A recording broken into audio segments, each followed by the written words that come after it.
debate finally over? Did you win?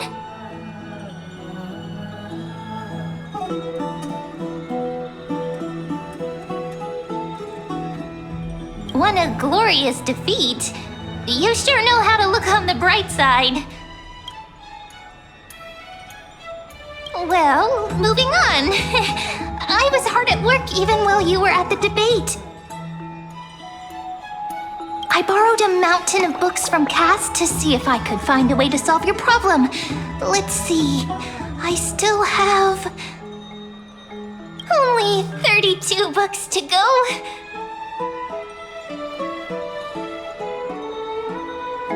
Really? Oh, that's fantastic news. I knew it. Hard work always pays off. Especially if you're as diligent as Ma'am. I feel like a huge burden has finally been lifted off my shoulders. Why are my eyelids so heavy all of a sudden?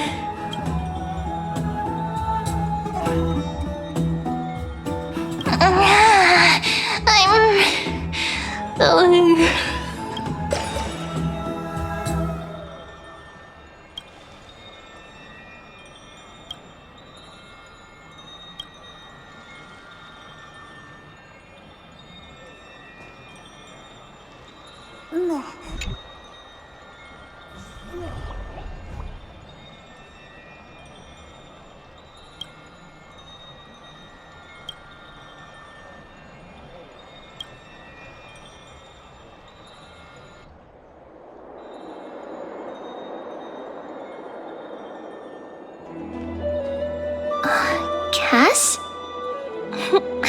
What a surprise. Lady Treby. Is something troubling you? I just wanted to speak to Lady Trian for a bit before I set off. No matter how breathtakingly beautiful Styxia once was, the place is now the domain of the departed. There is no telling what we'll encounter there. I don't want to have any regrets.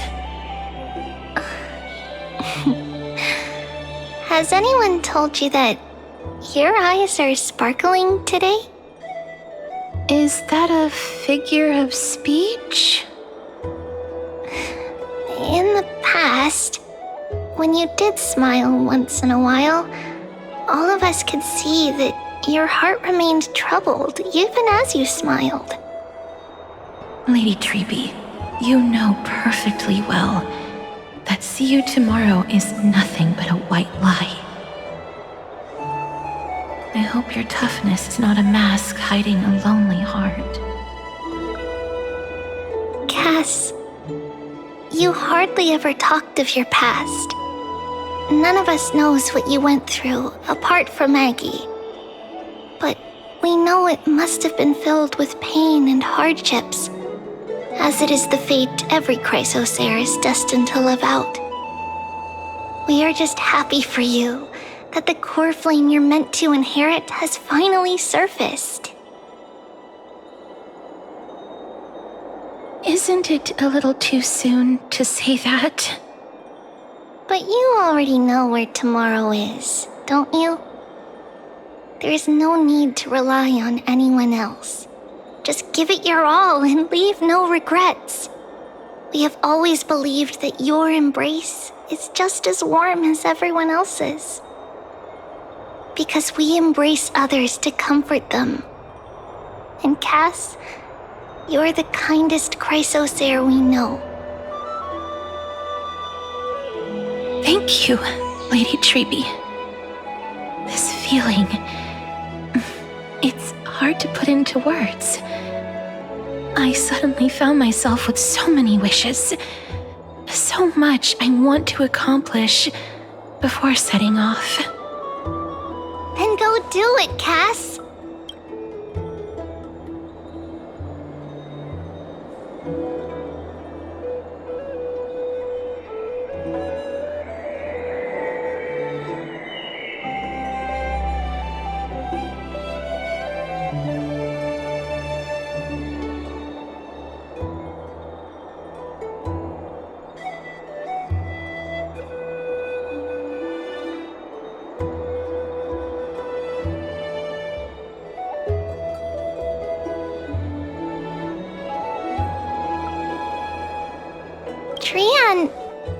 was actually working on a surprise gift for you.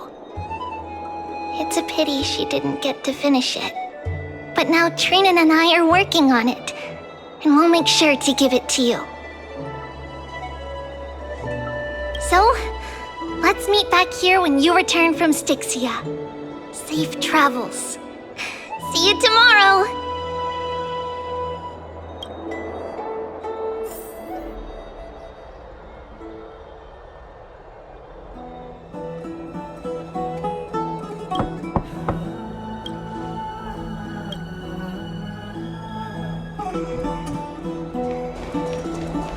It's me.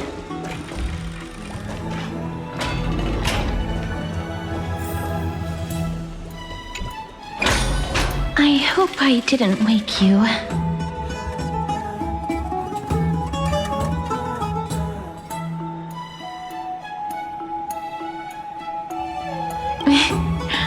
I'm glad to see you're as full of life as ever.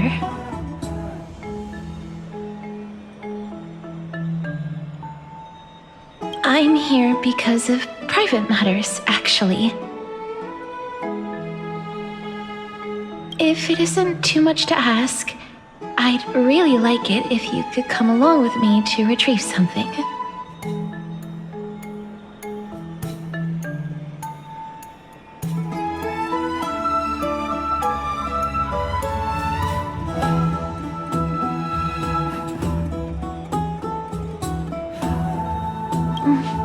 Aren't you going to ask me what it is?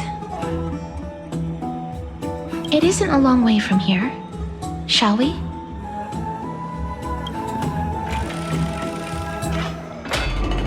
I'd love to go in and take a look.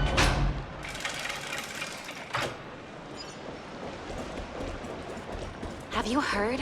Seems like all the rooms are full.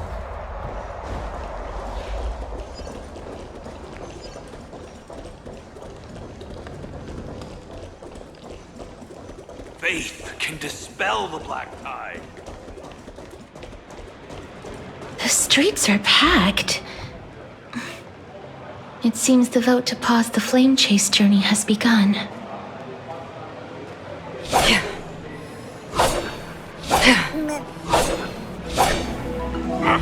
I want to vote! Tell me how I can vote! Take your ceramic shard, engraved with the Kefali rune, select the Council of Elders in your heart, and pray silently until the shard registers your choice. Then toss it into the Dolium. The Council of Elders? More like the Council of Buffoons! The Black Tide took my hometown long ago! Who are they kidding with bringing back Erechrysia? It's all a sham to create their own Erechrysia in Akama! The Titans are just. So long as we do not overstep our bounds again, we will not incur divine wrath. Oh, please. The time when these deranged Titans should have vacated their spot to the demigods is long overdue. You'll see soon enough, you old bogey. And I pray that Talanton smacks some sense into you with their scales. We shall see how this turns out. That was quite a spectacle.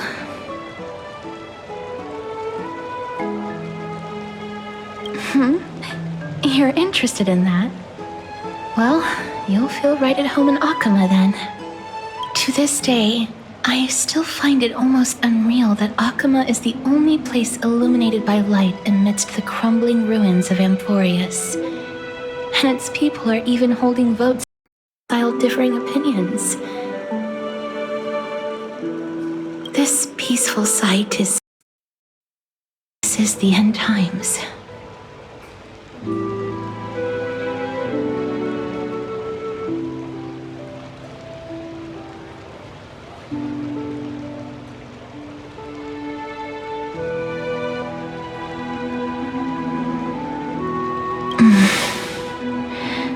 Before coming here, I had lived for many years in Idonia, a city of rime and frost. The people there were devotees of Thanatos, and were well known for their unique burial rites and traditions. Traditions that I played a major role in. Yes. You now know me as the Mortician of Hakama. But back in those days, I was Idonia's Maiden of War. I was trudging across the frosty plains on my own when the Idonians found me. They saw the curse in me as a blessing from Thanatos, and believed that my hands could correct the Eracrisia's mistake and lead them to meet the great god of death. They provided me shelter, but in return, I was expected to grant merciful deaths to war captives, prisoners bound for execution, and heroes alike.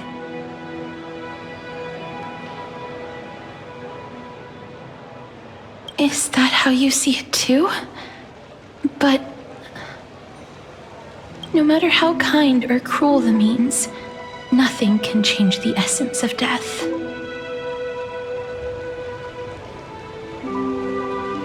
Taking away someone's life is never worthy of religious worship.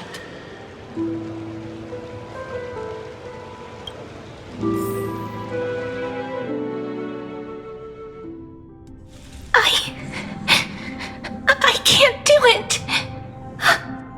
Their voices, they pierce my ears. The pleading, the thanks.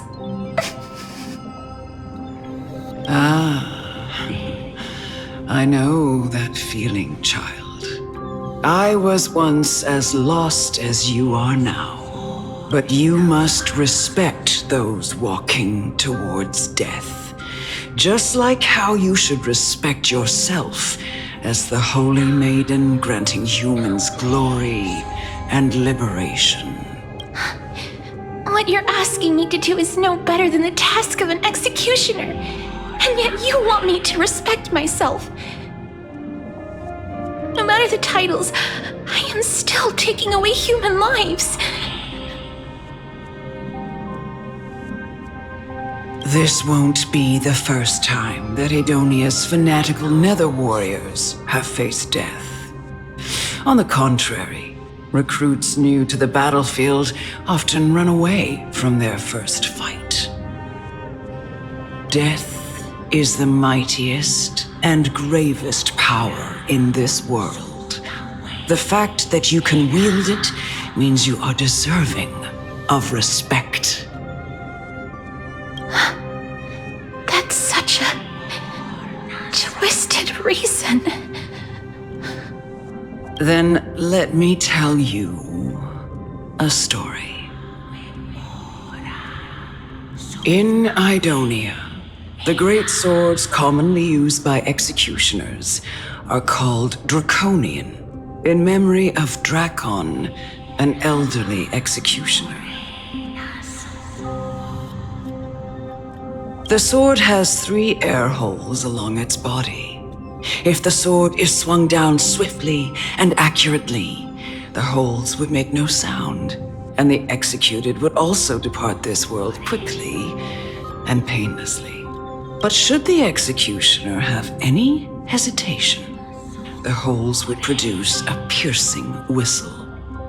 On that cue, the screams of the executed are sure to follow. Every executioner after Drakon is to hone their sword skills every day in preparation of future executions. Every swing of their blade must be more resolute than the last, for failing to do so will bring pain. Pain for the dying, as well as pain for themselves. No. I can never get used to this. You misunderstand, child. I am not telling you to get used to it. I'm asking you to consider the source of the dead's suffering and use that knowledge to fortify your future touches with more and more determination. Go, walk with the dead and love them as you love life. then you'll no longer hear those noises.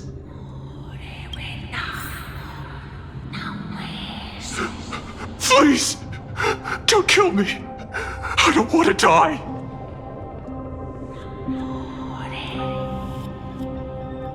This is your duty. Remember, consider the source of the dead's suffering, then give them the respect they deserve. Thank you. I beg you, don't listen to her. If you cannot learn to accept death, then Idonia has no place for you. This is your last chance. Do it. No! Please! I don't want to die! Please!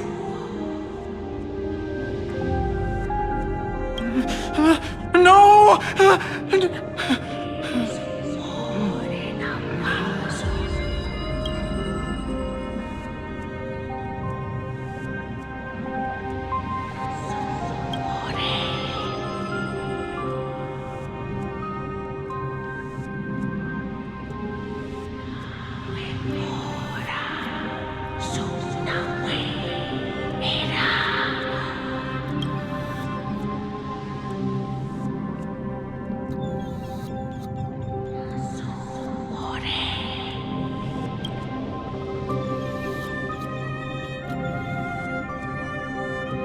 May you gain some insights through his sacrifice.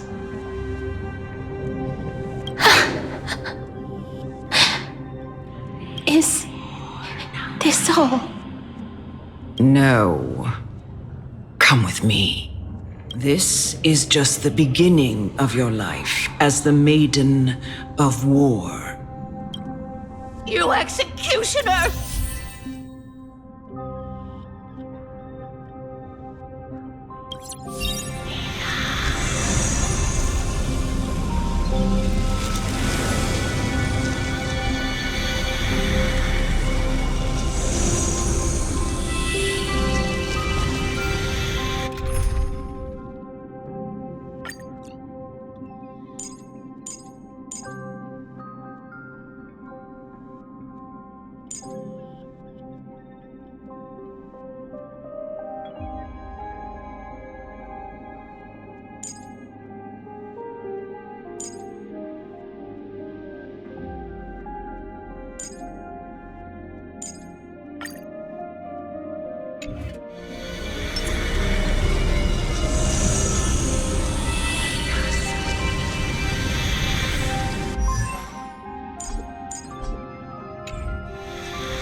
Go, grant her glorious death.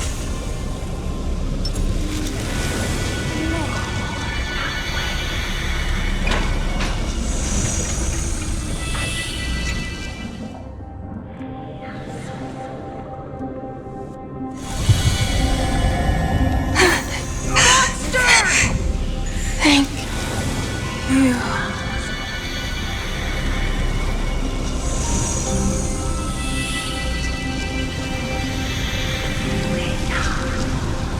Do it then, executioner. You heard him.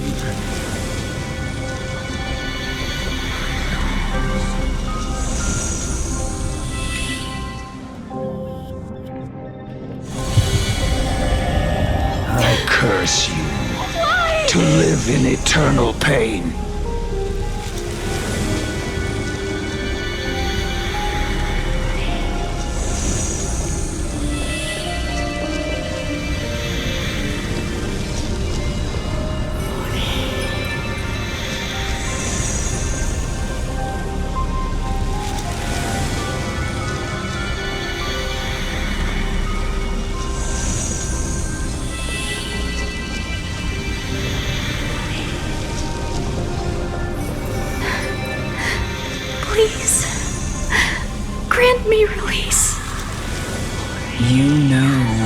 to do.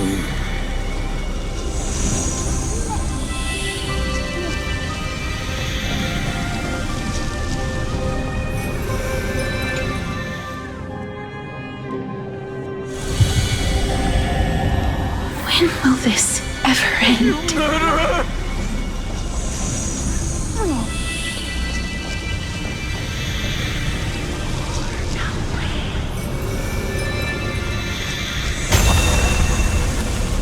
Emerge from your cocoon!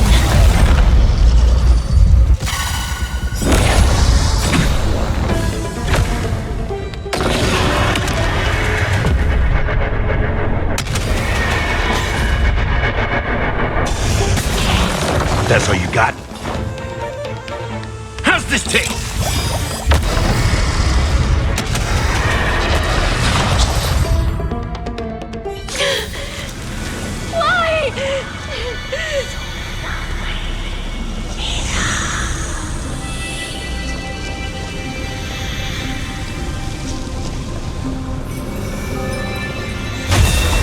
Emerge from your cocoon!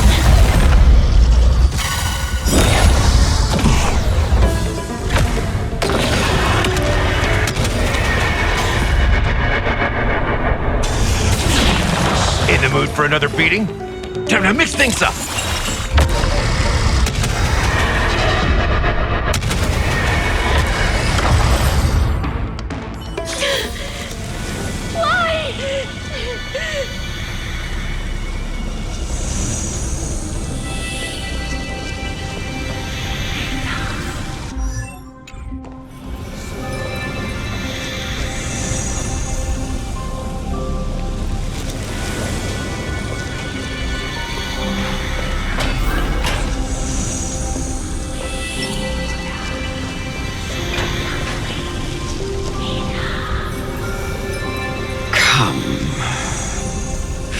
Fulfill your duty. What? What are you trying to do with me?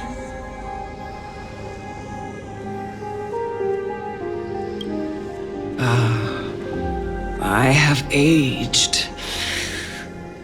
The time has come for me to heed the summons of Thanatos and journey to their domain. The final resting place of every Idonian. You're not that old yet. You still have many, many years ahead of you. No. I'm already dead. For I have come to fear my declining health and impending death. Ah, Castoris, will you give me one last chance to charge towards fear and prove that I am no coward? I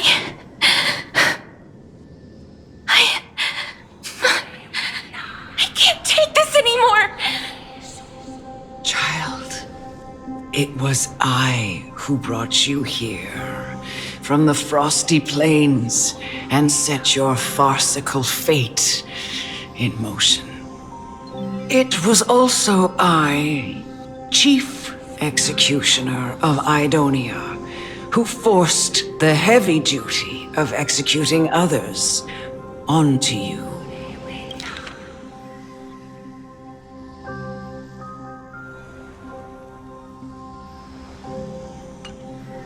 I've always known that you have doubts and even anger about my faith and about me. I never had a choice. Indeed. We essentially abducted you. Yet you can end any sinful life with just a touch of your fingers. Shouldn't it be easy for you to escape from here? I'll never do that. It It doesn't matter how lightly the Idonians take death, or how readily they accept it. I simply can't do it.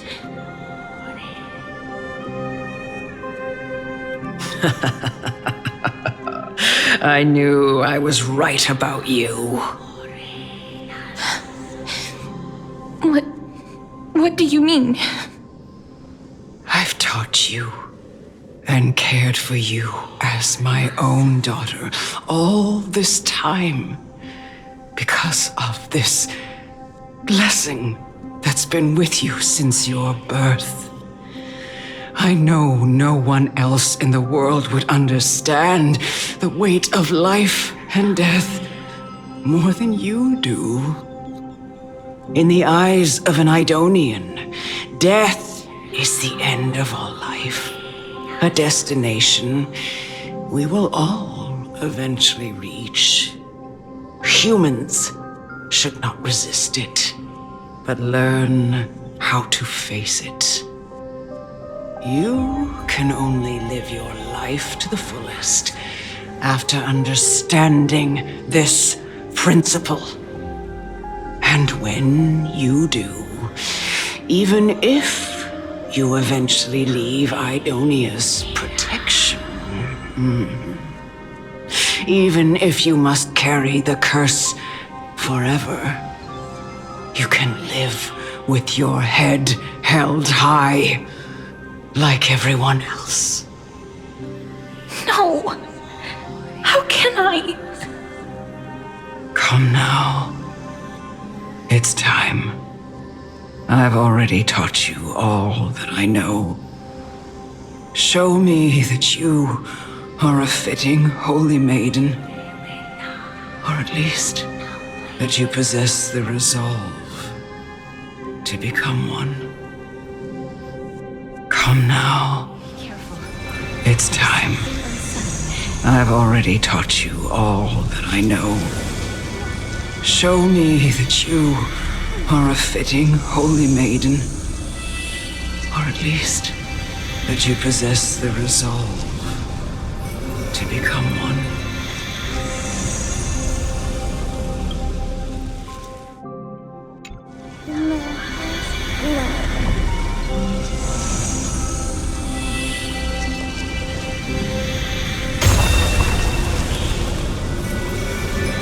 Emerge from your cocoon.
Protect us!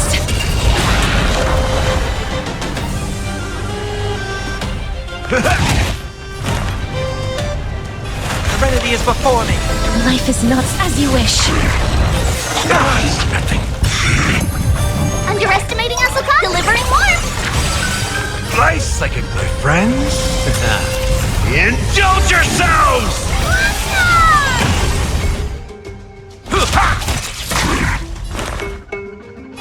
Moment to doubt farewell. Root here.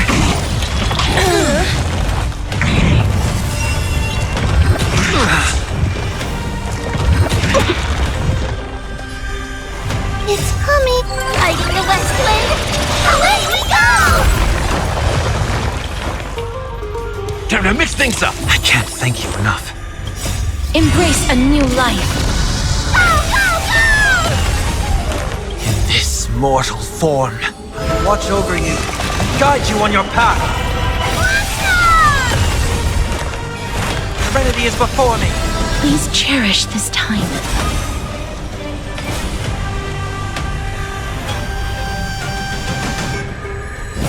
Darkness with me.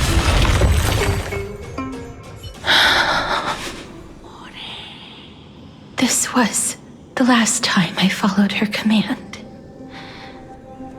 I gently touched the elderly woman before me.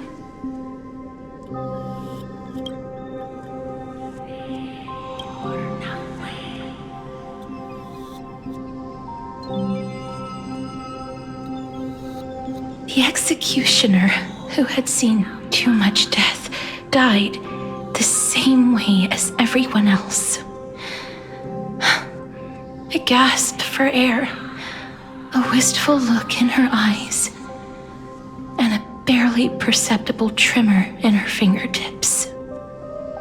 Elder Amunet, the person who tried to teach me about death, ultimately vanished like dew in the morning mist. She spent her life embodying the beliefs of the Idonians, and when death finally came, she embraced it exactly as their doctrine had taught. I have nothing but respect for her.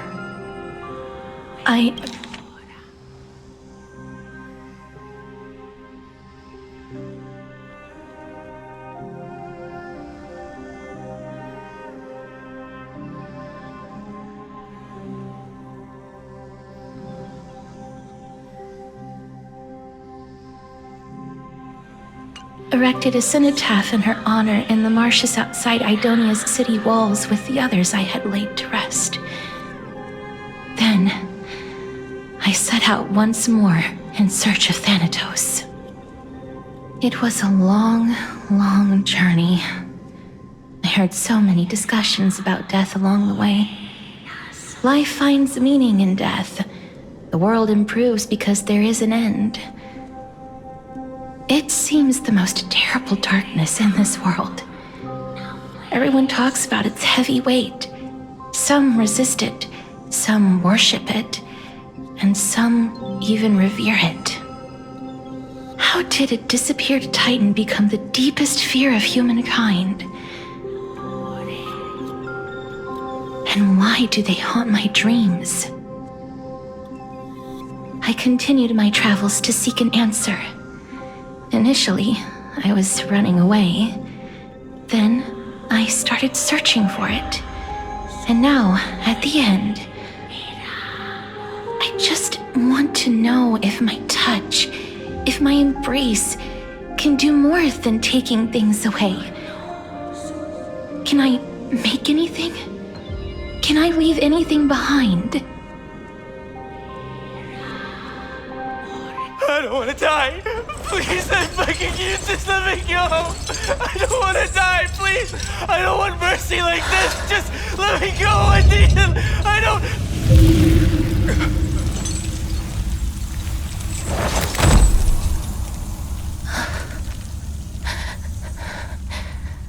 I hate these icy hands.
The Reaper has blessed your hands.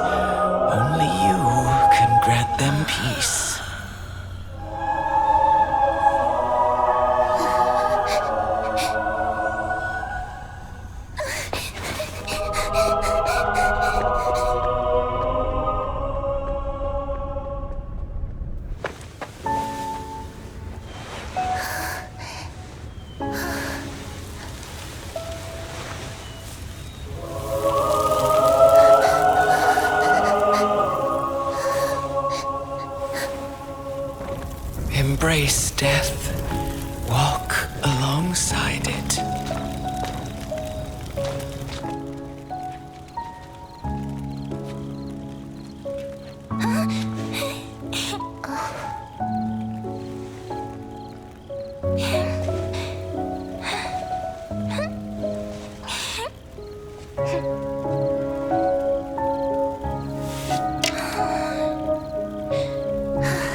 Is that you, Casteress?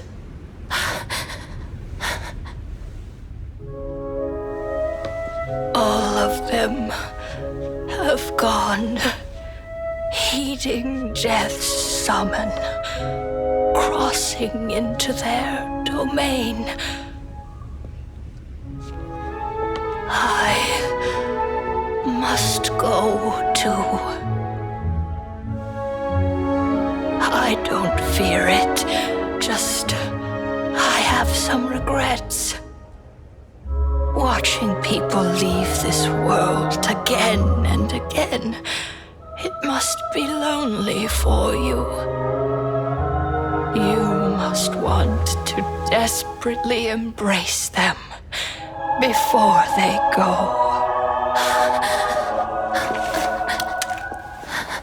I can't. These hands, they're too cold.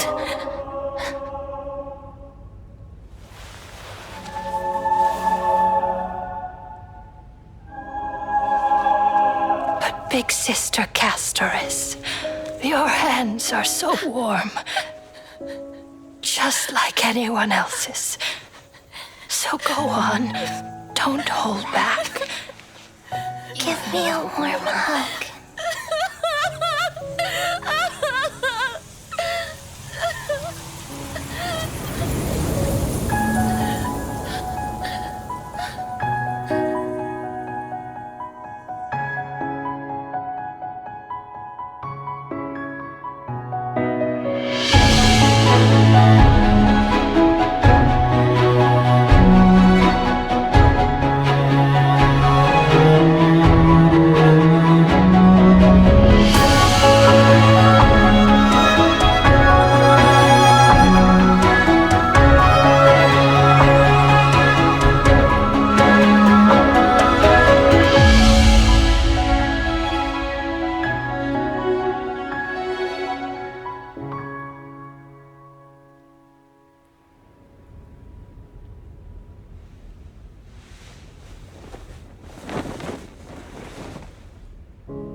Like these really be warm?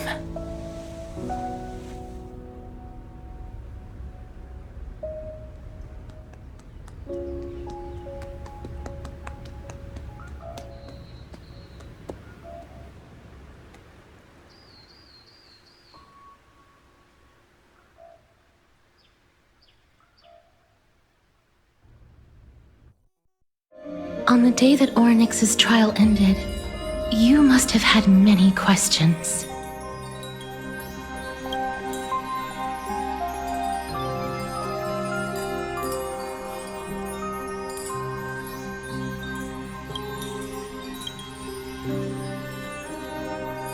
I felt just as confused. Why, as someone from beyond the sky, were you so cruelly dragged into Amphorius's fate? I wished I could take action, but no matter how hard I try, I cannot simply interact with the living as ordinary people do. Even when we brushed against each other unintentionally in the grove, and it was obvious that nothing had happened. When an almost unattainable hope finally welled up in my heart.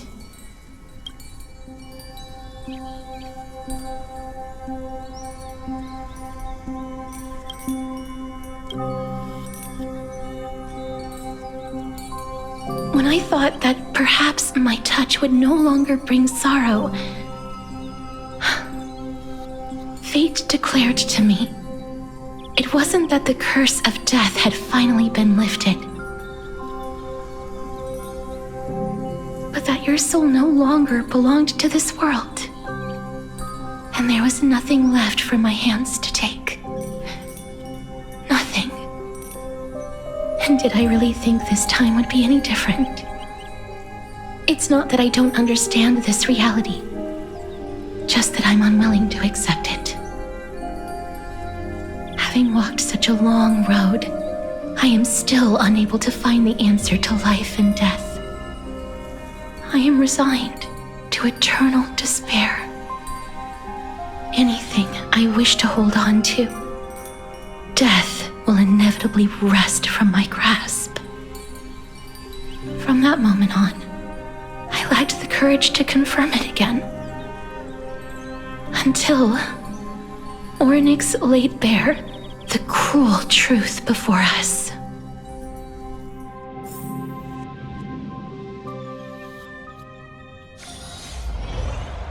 But now, perhaps I might have one last chance. Long ago, Trinan read a prophecy to me.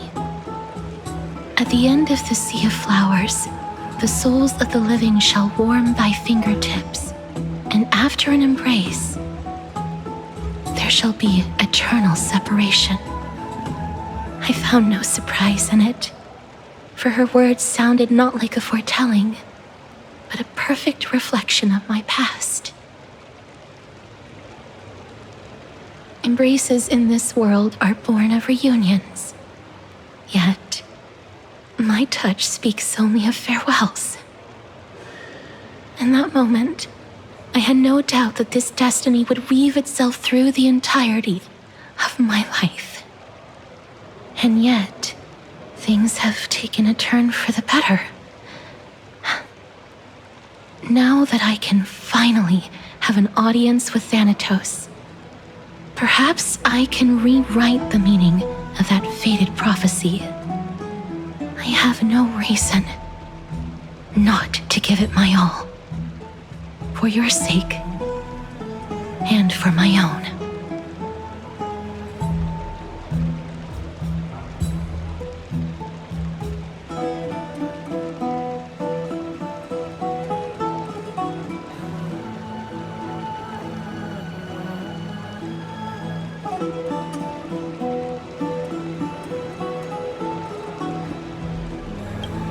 With that, I won't have any regrets.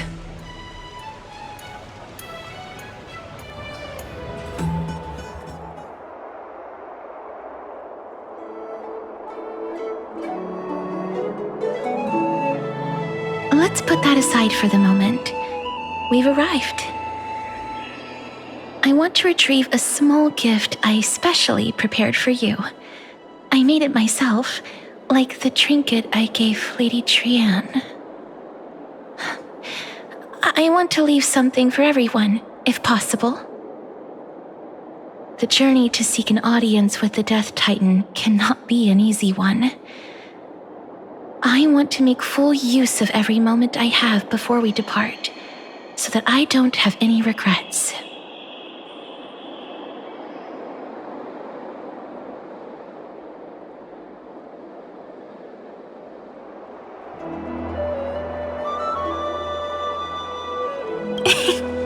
No, it isn't. You'll know when you see it. Look, it's right there. Huh? Where did it go? What's going on?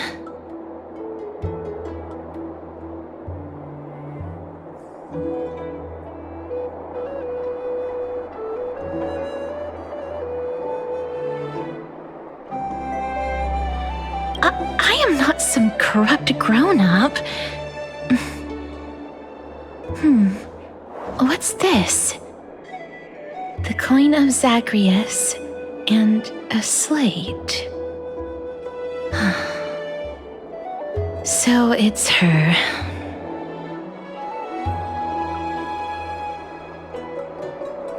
No doubt about it.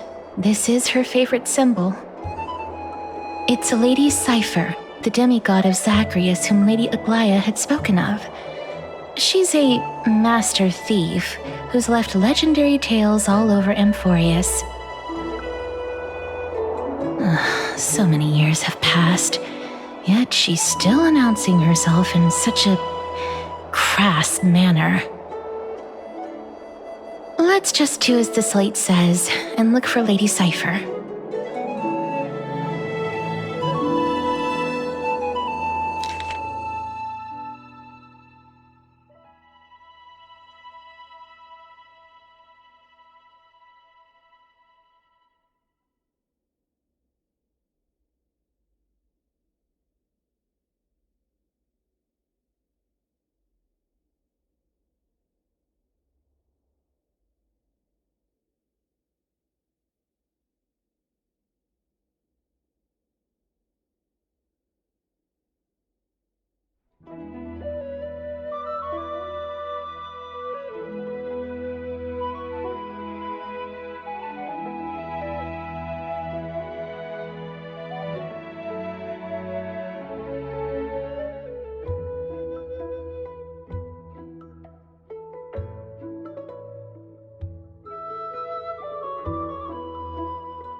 it's right there.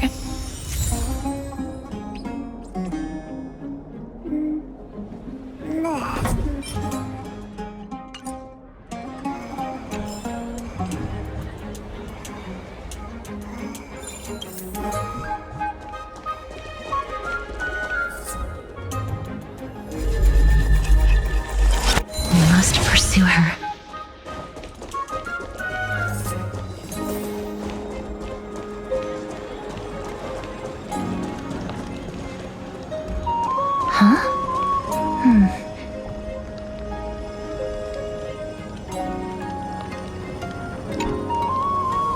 This is a trick she left for us.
She's incorrigible. Follow me.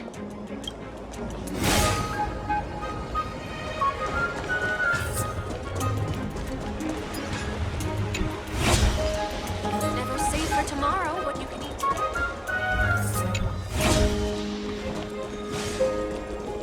It's about time you do some exercise.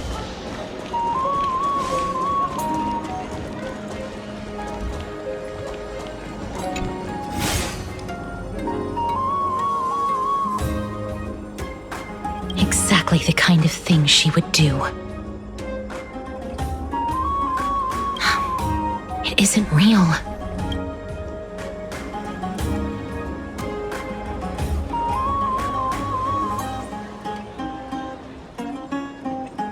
We must pursue her.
Lady Cypher, please come on out.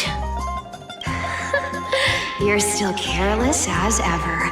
Shouldn't you keep such a precious gift near your bosom? Since you know it's a gift for someone else, please give it back to me. Stop hiding among the people and letting the wind carry your voice. Now, since I know it's a gift, that just means I need to milk its worth. The children of the wind never stay for long in one place. Unless your offer is tempting enough to still the wind. What say you? Name your price. I'll give you however much you want.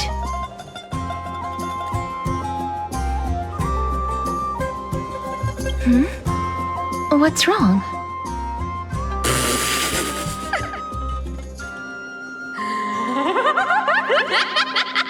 No wonder they call you Princess Homebody.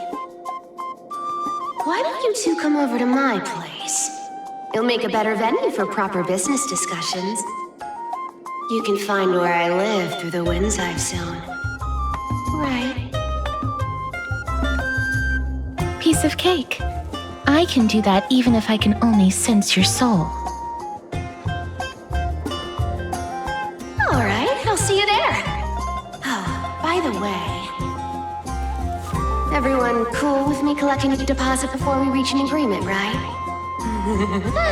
Now, come this way.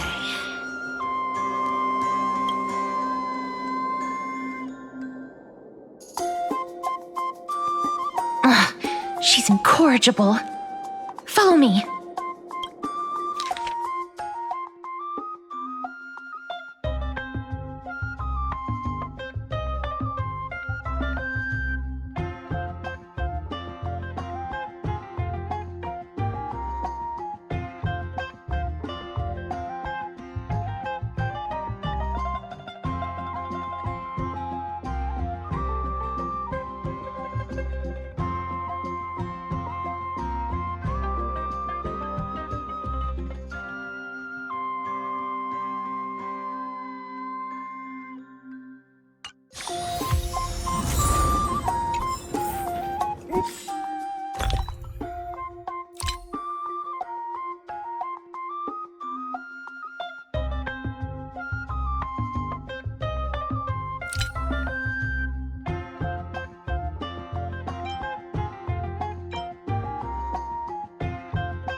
Here we are.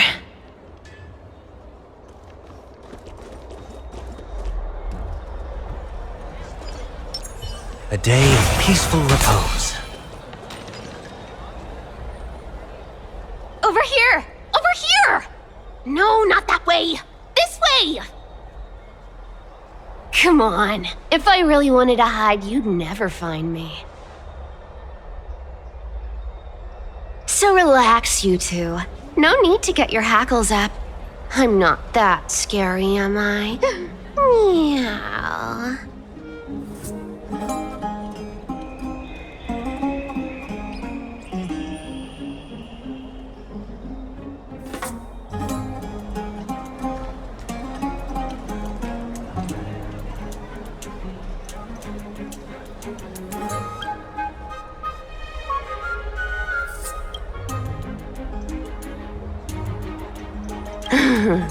No way.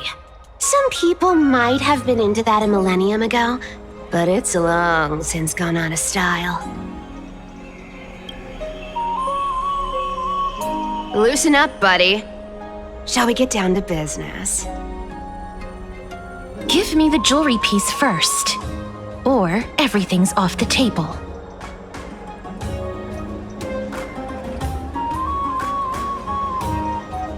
Oh, come now. Don't be so upset. Relax. Relax. Look, isn't the view here just great? You can see what everyone is doing and where they're going, and they won't even know you're here. Now that we've broken the ice, let's get to the point. Everything I've said so far has been a joke. I'm inviting you two here for 3 things. 1. The seamstress found me and wants me to take you to Styxia to look for the Death Titan.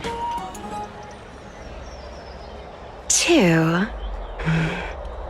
The Council of Elders also found me and wants me to make sure the core flame of Thanatos ends up in their hands.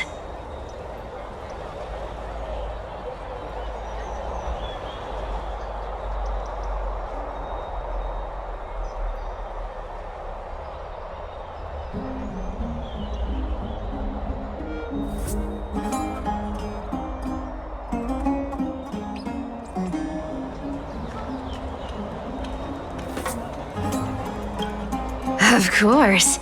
I may keep a low profile, but I'm still a bona fide demigod. And last, but not least, I'm telling you that I'm not interested in doing either of those things. Don't go look for the Death Titan. The end.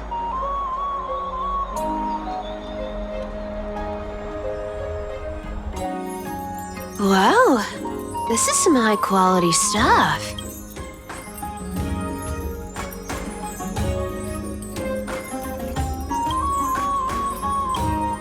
And this room is full of it. How much are these worth, Did you get all this through that Aranova gimmick? Some of it is family fortune, while the rest came from my business as a dressmaster. Don't liken the flame chase work to your shady dealings.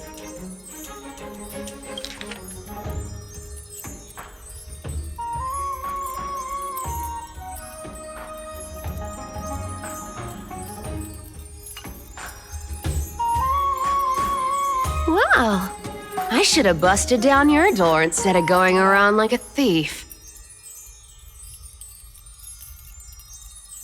Well, spill. Why are you giving me so much money? Payment for doing work. You're worth this much. Did you forget my stance to all this? I thought I made myself very clear. You wish to run away. Run away from your responsibilities, from the prophecy, and from your destiny. You shall walk with greed and die over petty change. I understand this prophecy weighs on you immensely. That is why I have never reproached the demigod of trickery for running away.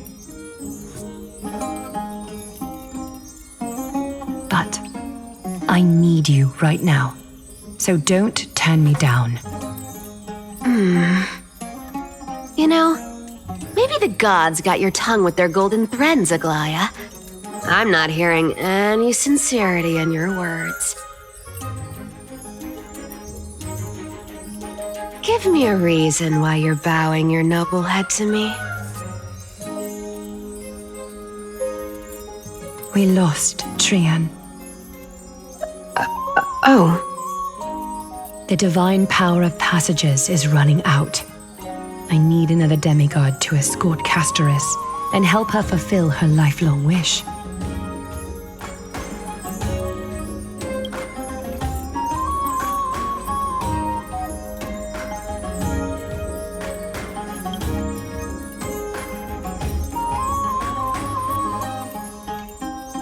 Oh, I get it now. You're sending Castoris to her death. And you want me to die with her. This is Castoris' own request. I have never seen her so determined. She brought this up herself? You're not pulling my leg. She's also made up her mind to leave her confused past behind. As will you, Cypher, when you finally make up your mind. Don't be so sure. Time is hard in the likes of you and I. But Castoris remains pure as driven snow.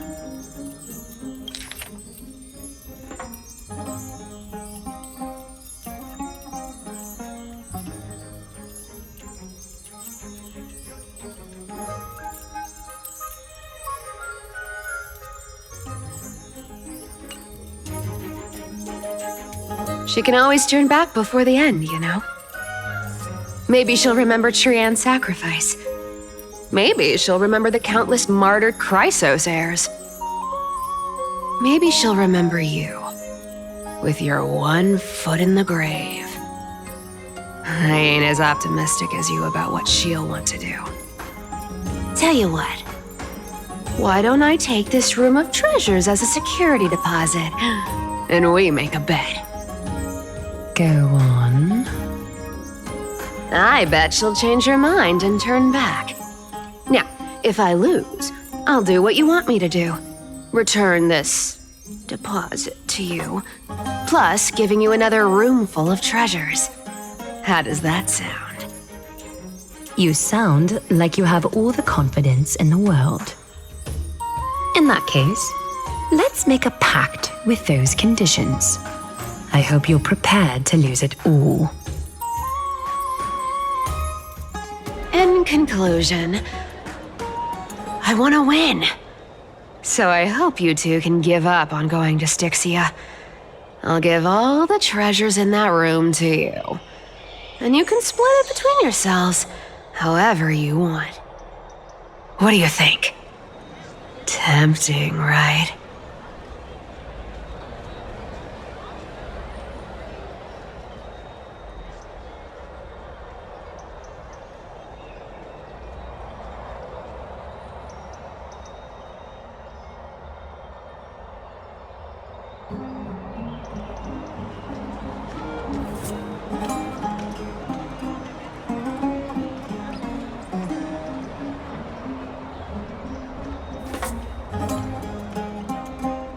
Please, dear Great Mystery, I'm not giving you broken seashells people used in the markets millennia ago.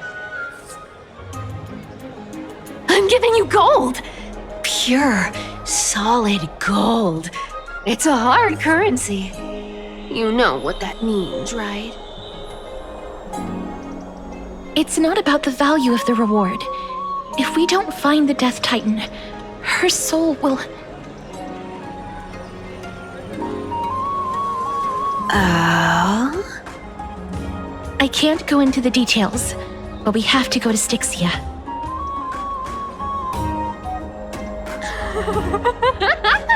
I really don't get how. Princess, homebuddy, you keep talking about needing to find Thanatos, about getting rid of your curse, and you don't care about anything else. Did you ever live for your own pleasure? Even for just one day? What are you trying to say? I'm saying, contrary to your beliefs, Aglaia didn't take you in just so you can die for her Aranova. The flame chase journey walks hand in hand with sacrifices. Isn't that why you're always running away from Lady Aglaia? Fine. Never mind. We all have our own problems. I ain't gonna say anything anymore. It's not like I was gonna honor that bet anyway. But listen to me. Styxia is no tourist destination.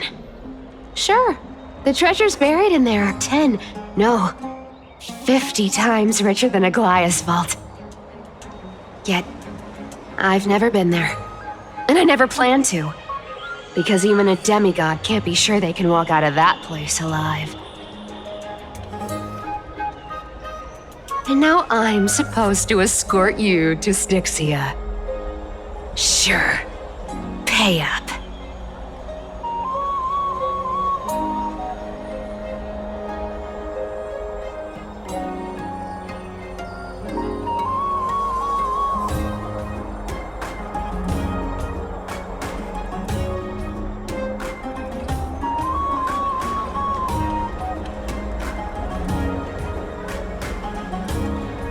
You know, you're not wrong. At least it's part of my responsibilities.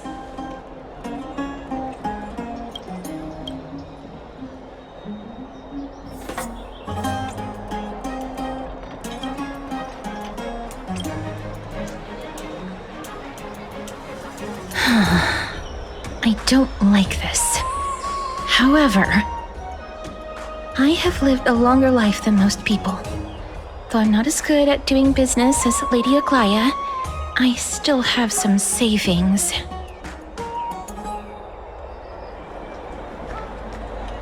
I can give them all to you. Then how are you going to live the rest of your life? Then I'll give you 80%.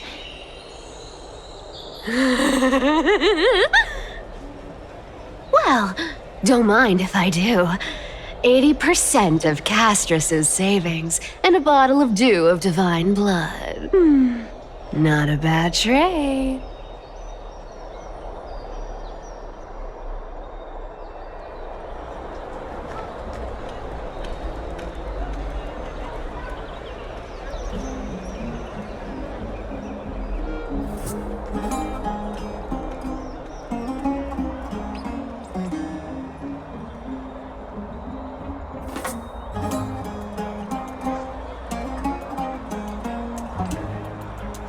Okay. I didn't know you hold grudges, Gray Mystery. Here! Catch. Be careful with that! A minor change in plans, though. Don't go to the bath tomorrow. Come look for me at Akima's city gates instead. So, why are you changing the meeting place? Oh, nothing really. Just a bit scared of the seamstress's frosty face. I wouldn't stay a second longer in Akima if it were up to me. Well, now that we've struck a deal, why don't I give you guys a lift back? It's gonna be a long ride. So have a good rest.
any of the Chrysos heirs.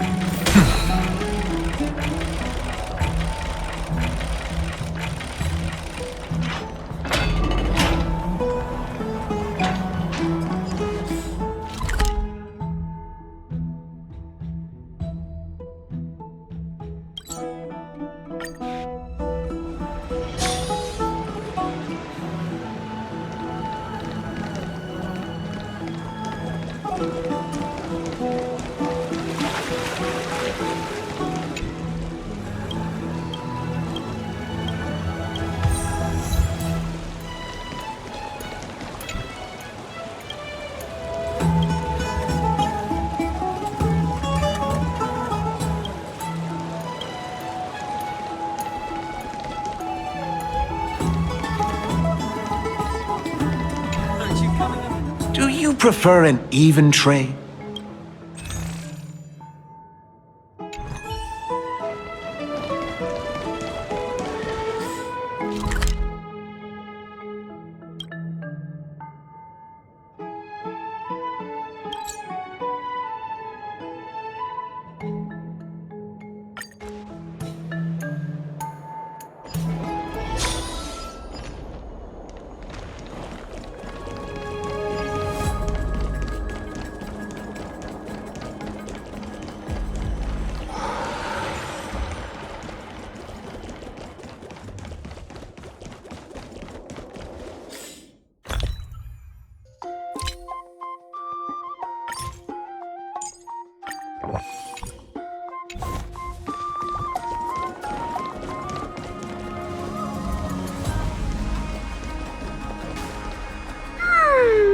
Bright and sunny.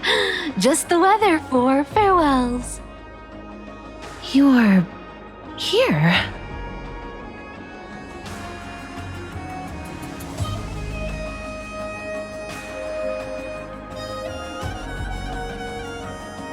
Totally. The trio team is the best set up to reach the finals. No need, I already told her. She's fine with it. You sure know how to put me in a spot, Casterus. I need to travel with you, but I can't touch you. What a bother. Sorry. Aw, I was just teasing. Don't take it to heart. Did you know that the legends say you have to put an obol into the mouth of the dead or over their eyes if you want them to successfully cross the River of Souls and enter the Netherrealm?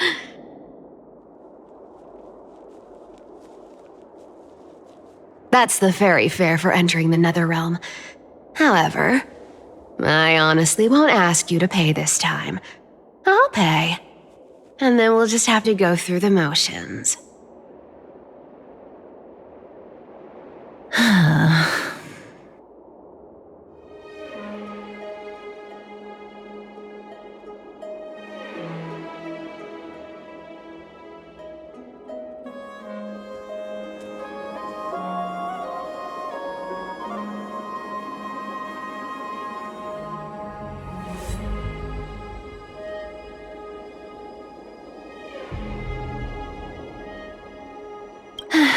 Don't worry.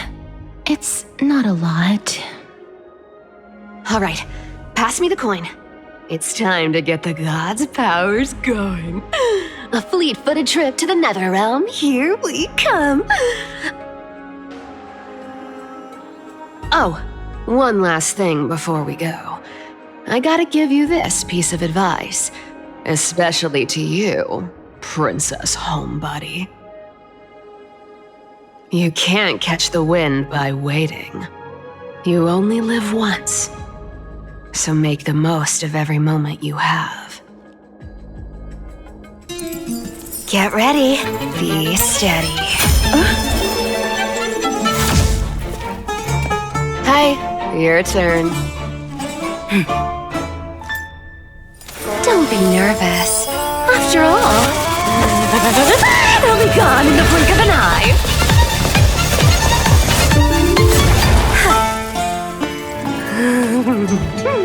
All done. Bye.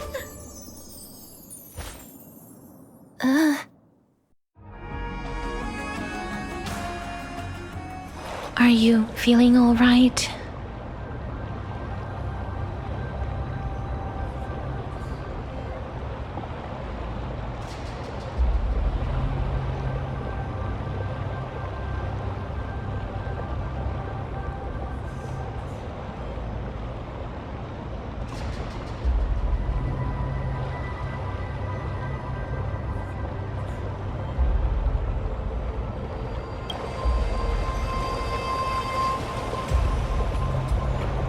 She's the demigod of trickery. When she flips the coin of whimsy into the air, she gains incredible speed that lets her travel anywhere in an instant.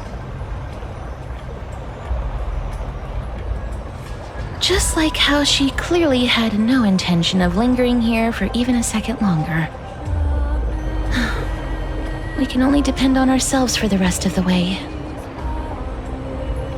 Don't worry, Mem's here to help.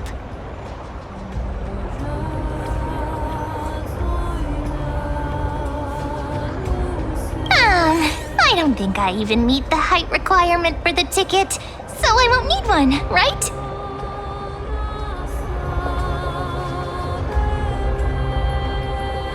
This is Styxia, the city of dragons and waves. Anaxa hypothesizes that the missing Thanatos is somewhere in these ruins. This is the land of their birth. Or perhaps of their death.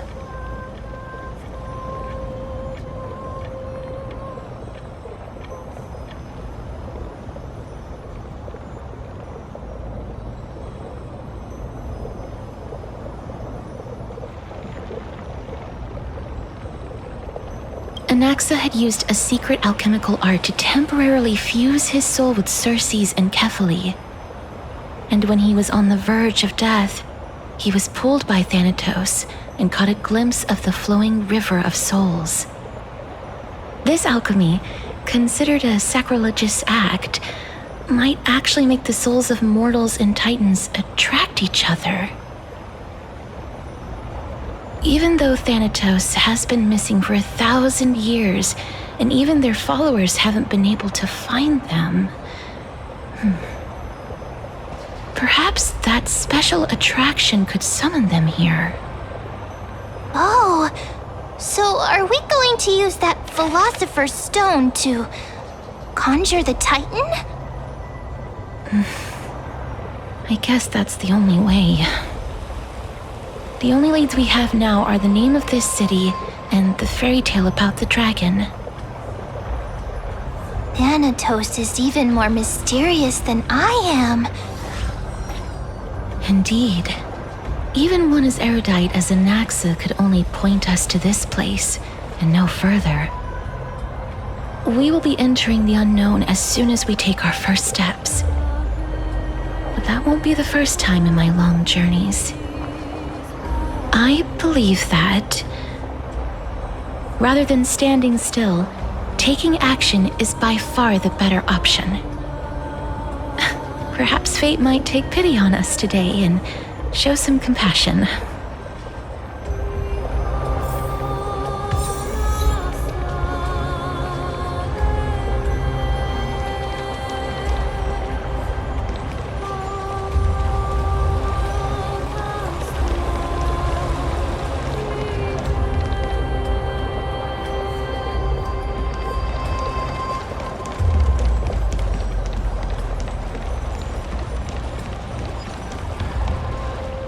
Go back whence you came.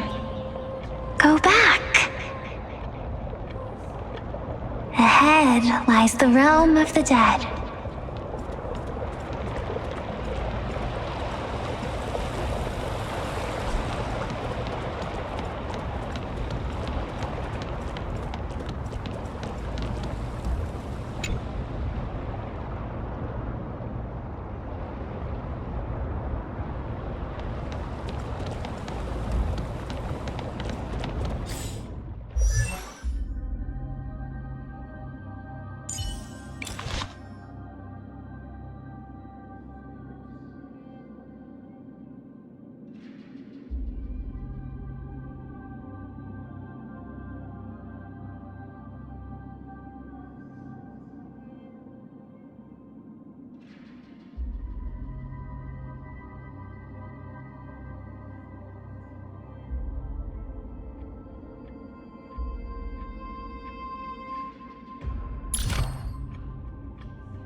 What a beautiful butterfly.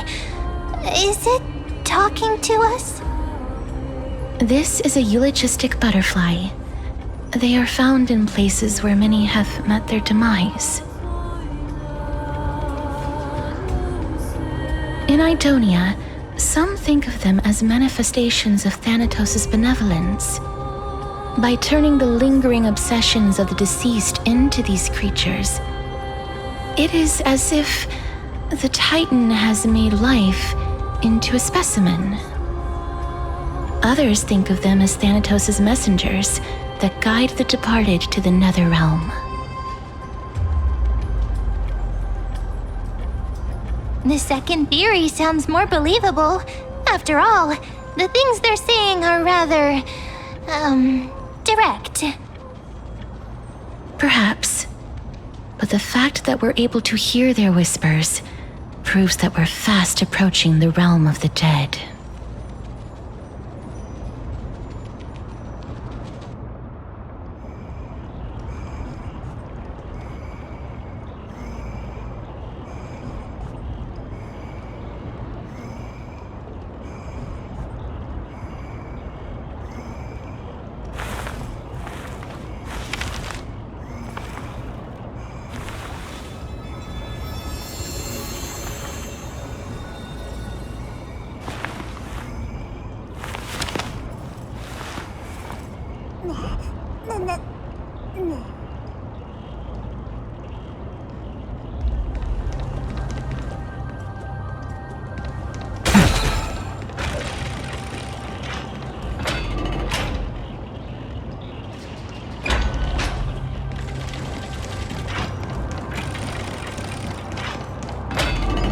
These shadowy figures. Are they illusions reflected by the River of Souls?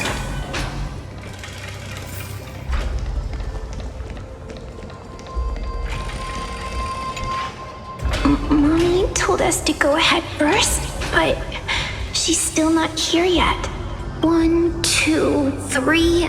I don't even know how many days have passed since then.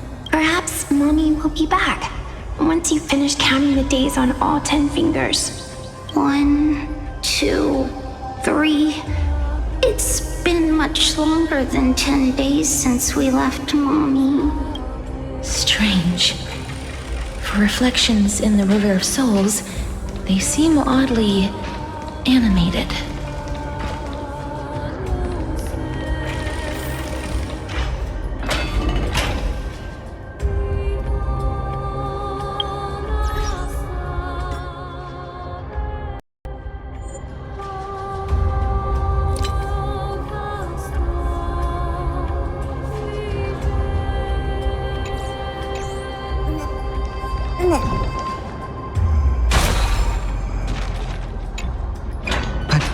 Master, did that lady really lie to us? The Centurion personally instructed us to inlay the inscription into his shield, but now she's taken it away.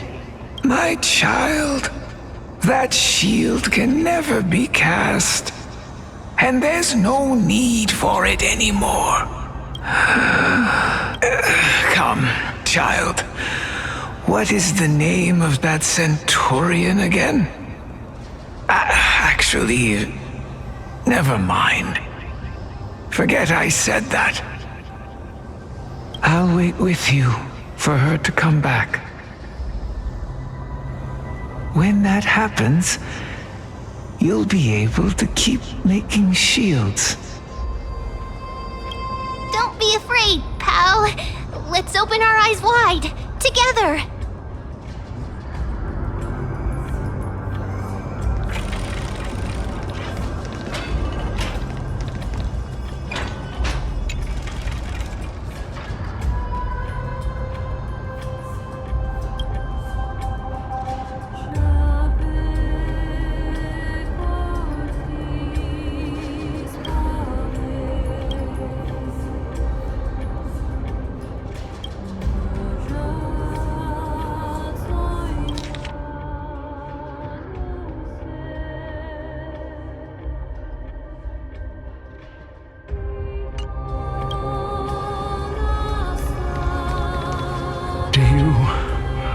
want to buy any fish?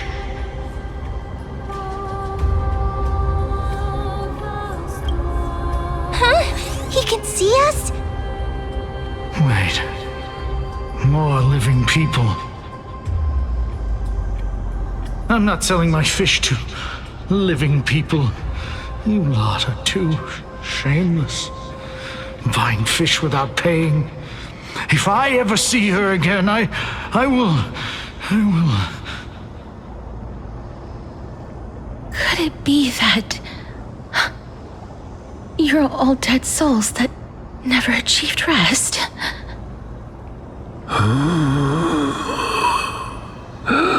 The nether realm does not exist.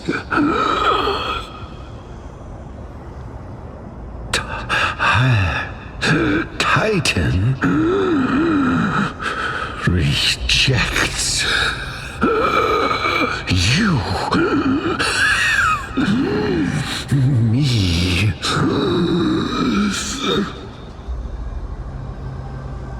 So, do you want to buy any fish? But there aren't any fish nearby. Other fish gone. The people are gone too. I can only keep selling fish. So, do you want to buy any fish?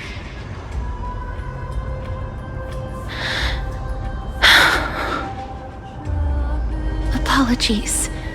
I don't have much in the way of savings, but perhaps there's another way for me to release you from your suffering. Please relax. May you fall asleep peacefully amid a gentle field of flowers. This.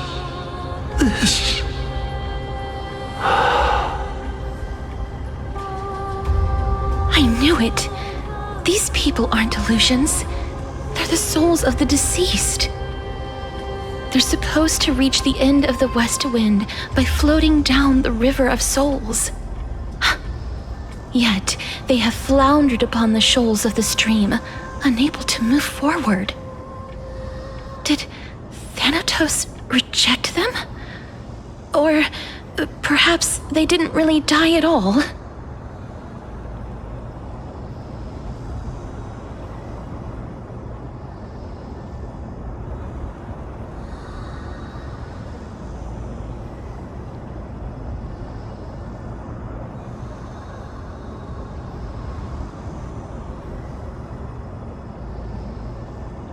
I have no idea.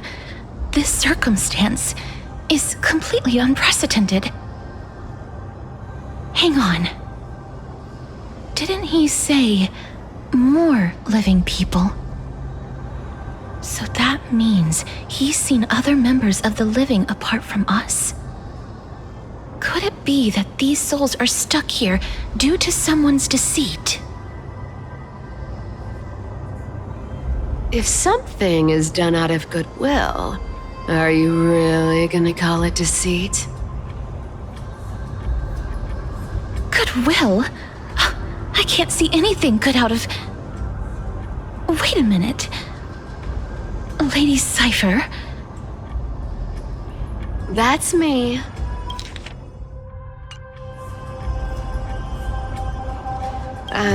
I still belong to the land of the living as of now.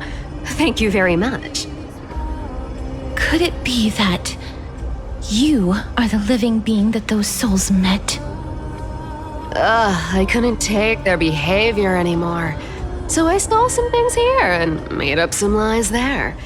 Just trying to give them something to look forward to, you know? It's because of vile living creatures like you that we're being misunderstood by all of them.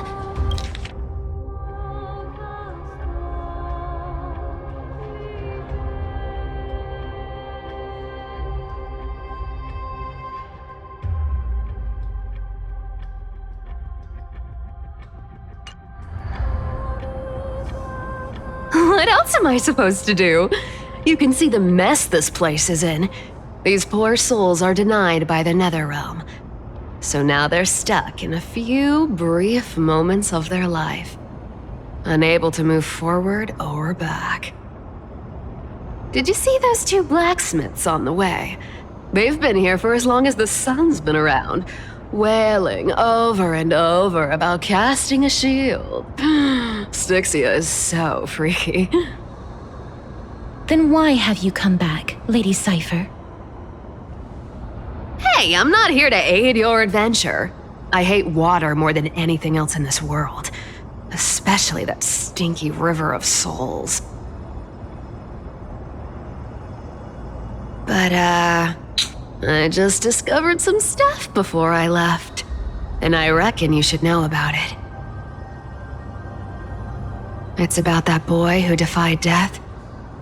I found traces of him here. Lord Mighty? Oh, right! That's his name. Well, now you know. As for whether that info is actually useful, that's for you lot to figure out.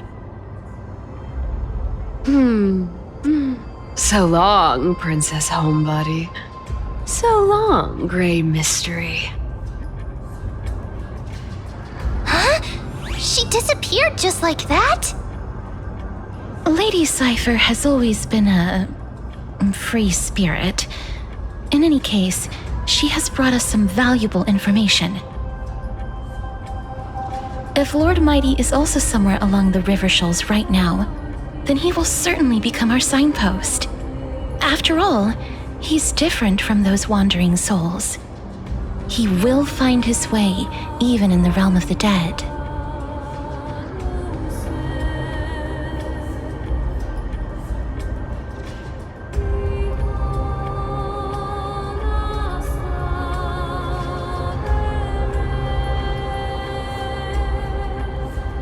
Don't worry, it's time for me to shine.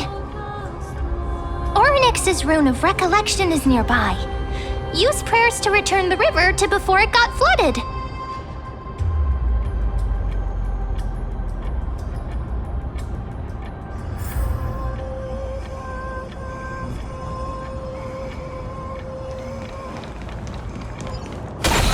Hey, over here!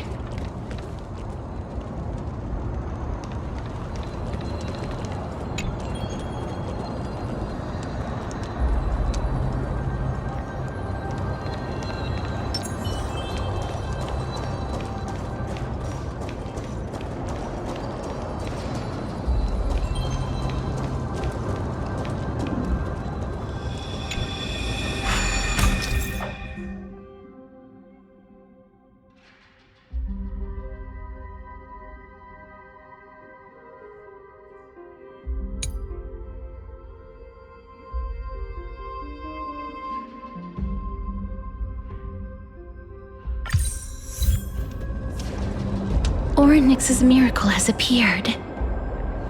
Amazing! It's like we're inside a giant bubble. Even the river got parted.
Well, looks like you have...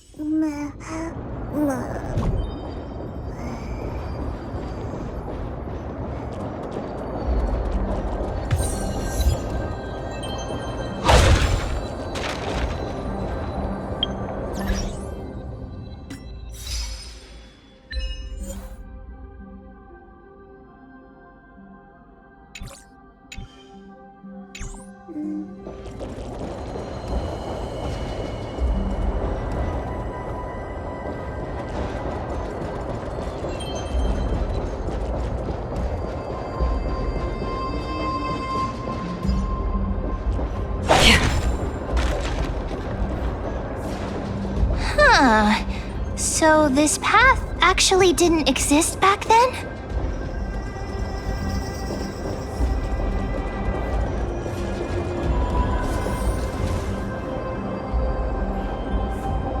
There are wandering souls of the deceased here as well. We must first return to the present before we can communicate with them.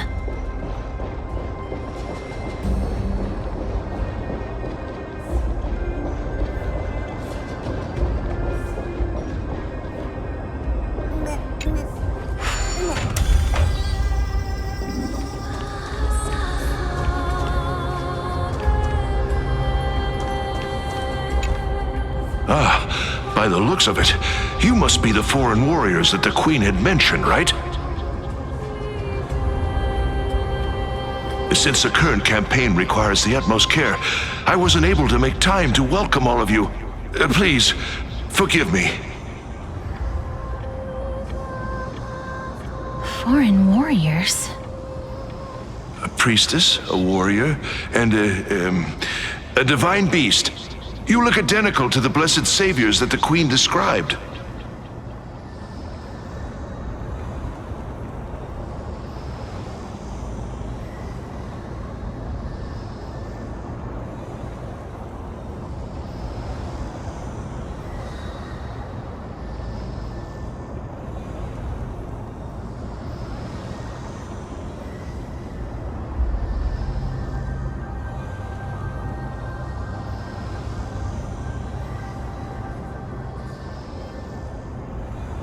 A campaign? Who are you campaigning against? Nobody knows, as of now. Of the scouts that went ahead, only one has managed to return. He says that the land ahead is a forbidden land that should not be approached, as it is the doorway between the netherworld and the mortal realm. As for the rest of the scouts, they've completely lost their souls and are decaying by the day.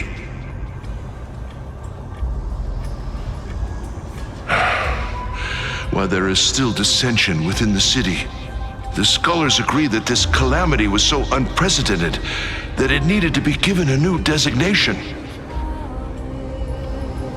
An unprecedented calamity. Could it be death? It seems that you have indeed heard about this. Well, death is just one of the possibilities. It's too early to come to a definitive conclusion. A world that has never seen death. Looks like these people lived in the era Chrysia before the Calamity Titans descended upon the land. May I ask, where is the scout who managed to come back? Though he returned to Styxia, he only had enough left in him to last no more than half a day. However, it was his intel that convinced us to rally together.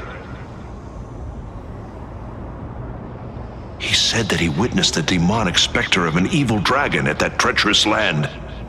The apparition opened its giant maw and devoured everything in sight, and thus brought Styxia that thing called death. Styxia, an evil dragon that brings death. It all sounds rather familiar. Wait, wasn't this part of that fable? Sir, could I ask how the Queen and Princess are doing? The Queen?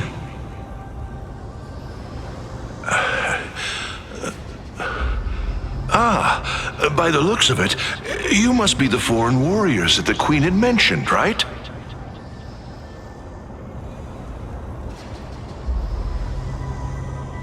Oh, it's the same lines. Looks like he's still trapped in the moments before his death. Leave it to me. Sir, the war ended long ago. Styxia no longer exists. Styxia is no more? This cannot stand! Newcomers, hurry up and go take your positions!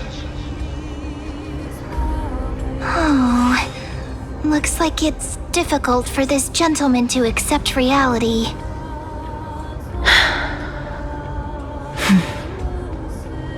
Sir, I am the Maiden of War, sent here by the Queen herself.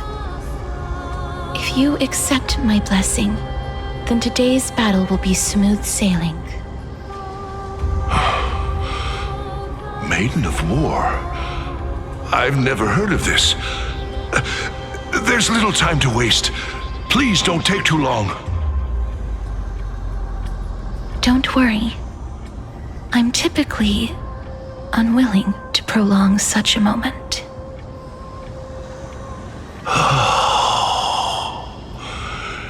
Is it over?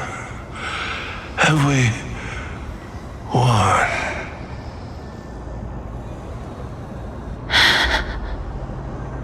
Cass!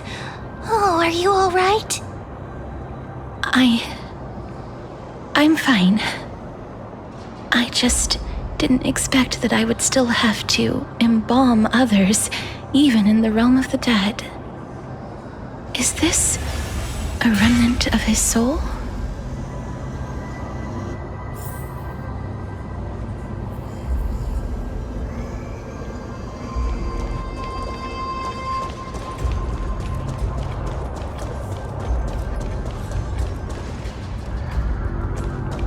Stream 4.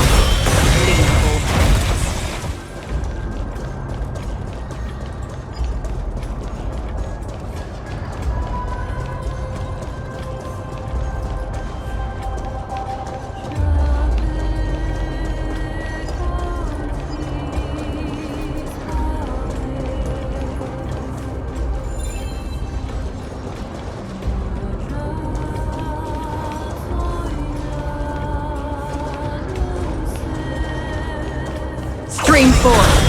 Bleed bold blades.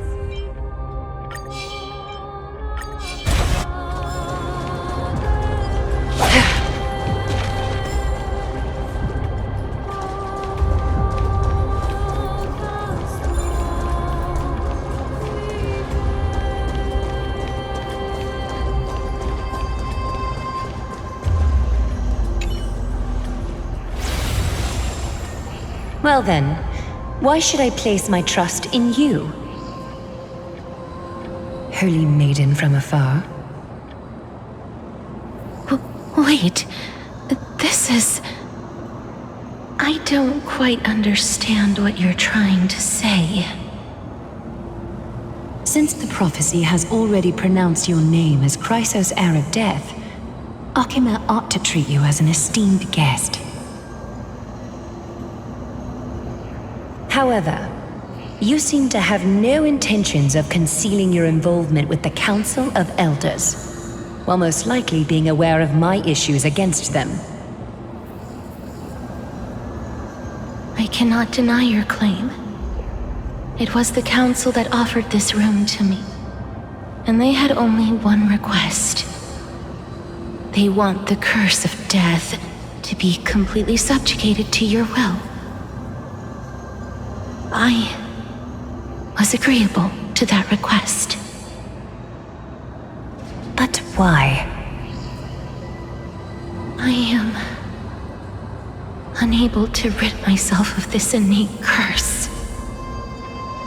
However, from this day onward, I shall use it according to your will. I will never make any superfluous moves on my own. I see. So that is how they plan to control the Flame Chase journey. They have shifted the heavy responsibility of granting death over to me. If I ever become obsessed with executing people, they will then have ample reason to terminate the Chrysos Heir's journey. And yet, you seem to not mind. This is quite surprising to me.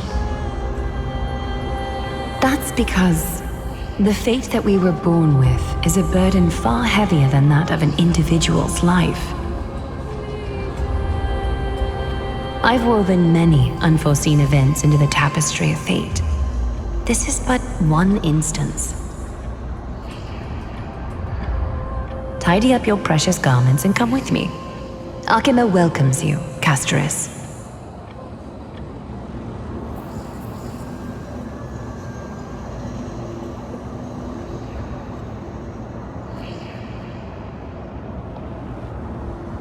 I didn't think we'd find vestiges of memory here.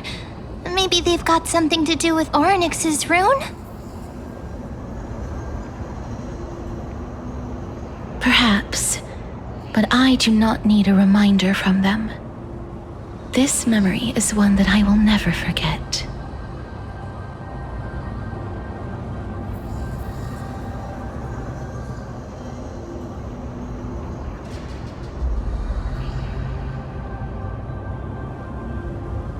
I really want to repay her for that trust.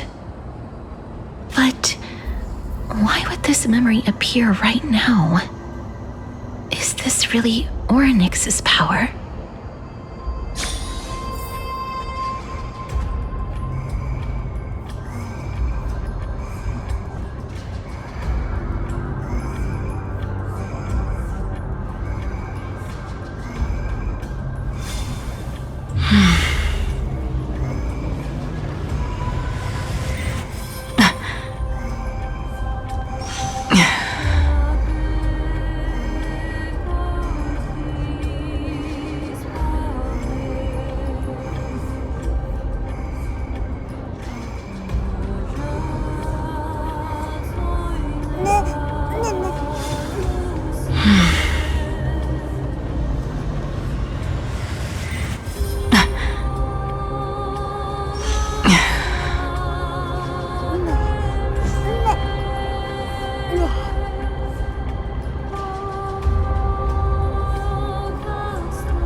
Could these dead monsters actually be...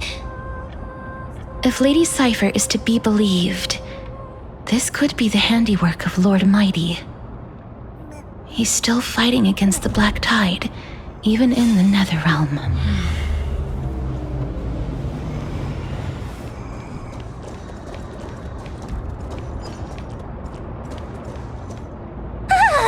Why are the Black Tide monsters here too? Can they swim in the River of Souls? Even Thanatos wouldn't be able to accept Black Tide monsters into their realm. These traces seem to suggest that anybody who trespasses upon death will pay a heavy price.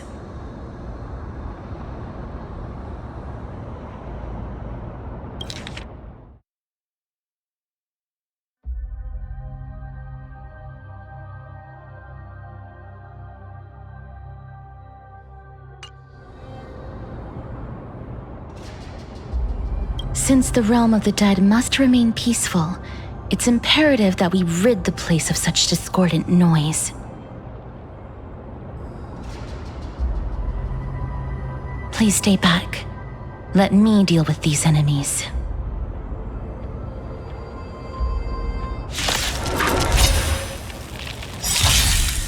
I've heard the call.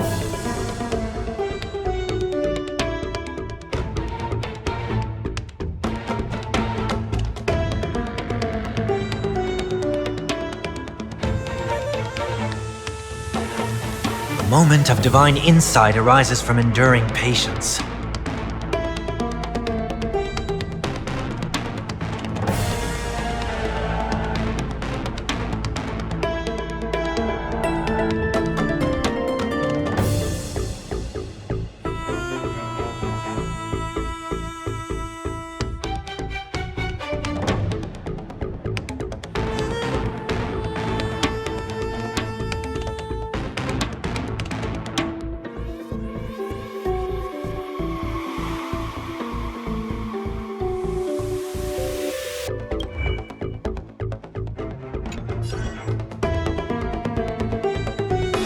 Is before me.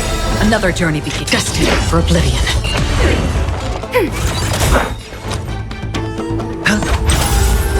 I weep for the departed. It too shall fall. Another blood debt repaid. The path ahead is blocked by the River of Souls again. In that case, let's go back to the past. This miracle sure is handy. This is yet another aspect of a Titan's divine power.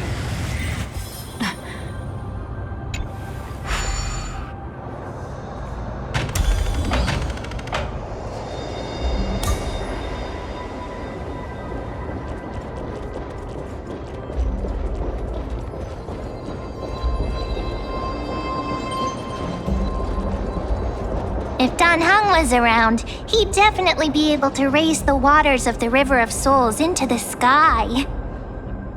If Lady Hycelens was still alive, I think she might be able to do that too.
You seem to be able to discern both the past and the future.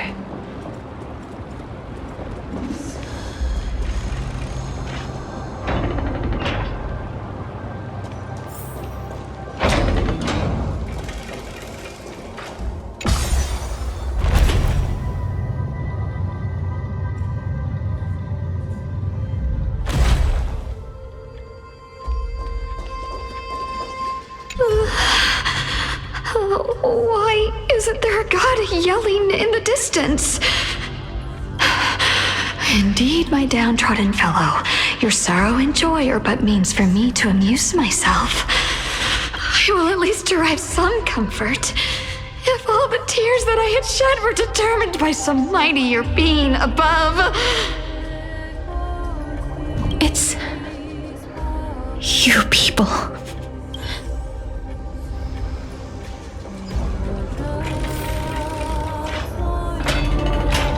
Oh, this place must have been a beautiful courtyard in the past.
Please excuse me.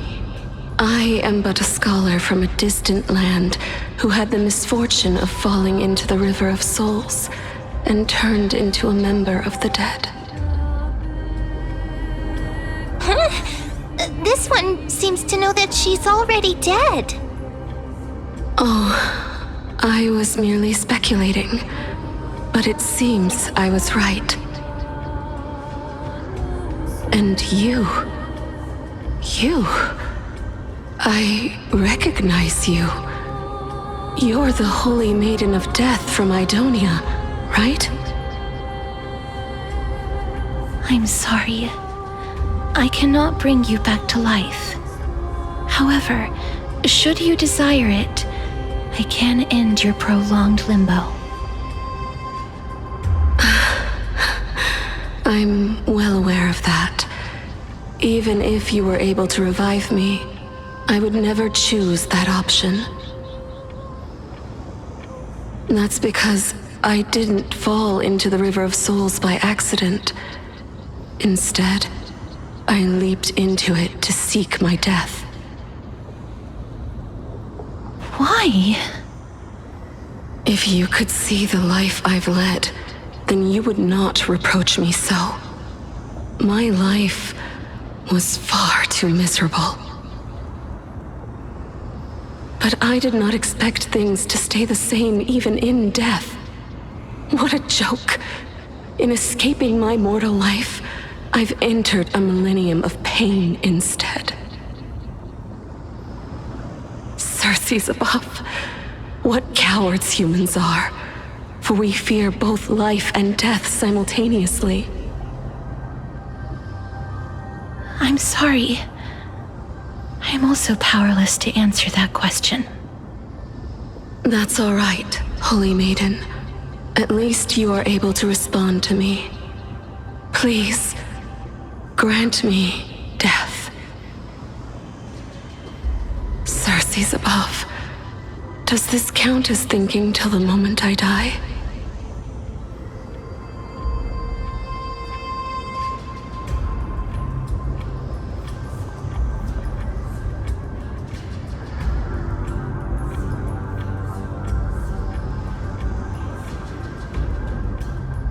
I have seen too many farewells. Her distress is quite commonplace. There are those who will end their lives over what seems to be the smallest of worries. For some people, this power that I possess is a blessing rather than a curse. But I never managed to convince myself of that. Cass, are you still trying to create a world without death? Yes, because when placed under time's vast scales, there is no worry in this world that cannot be solved.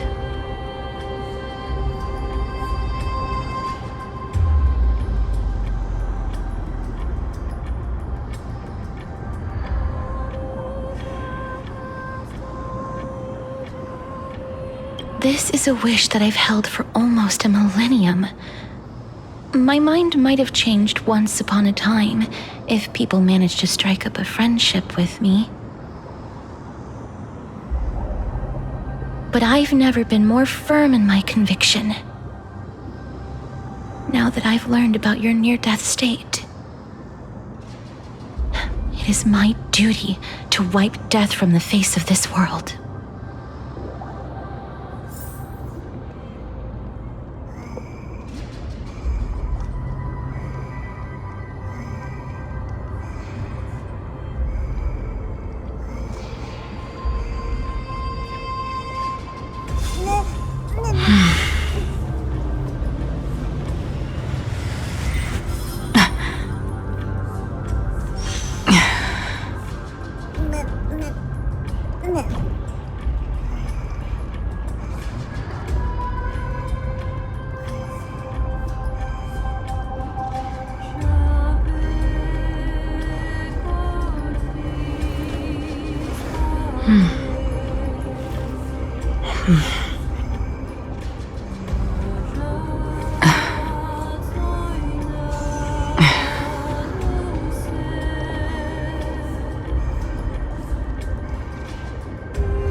forth, gleam of old blades.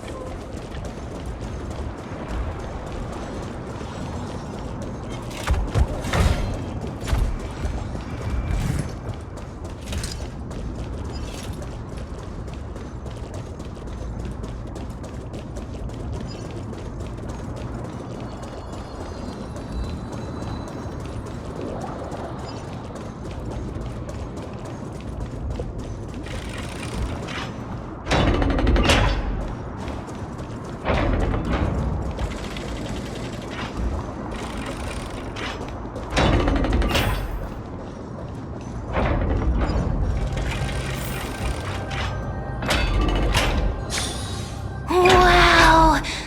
This place is so spacious! Is this the kingdom's vault?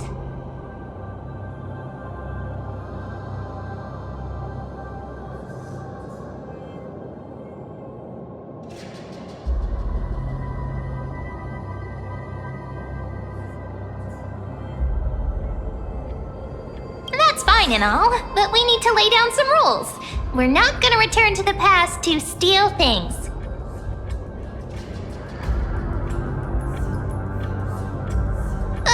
Do we need to enter that doorway to climb even higher? There seems to be a person. Oh, more like a soul guarding it. But how should we get up there?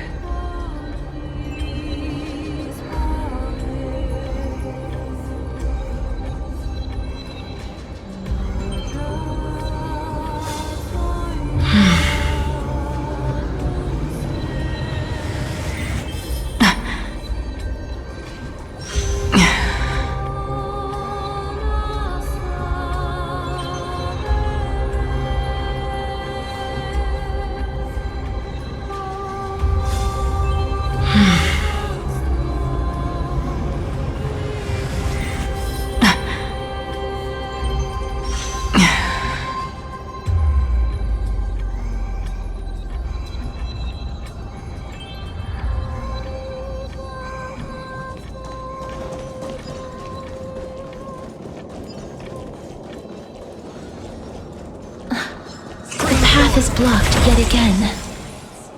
Oryx's 8 always appears in times like this. How convenient.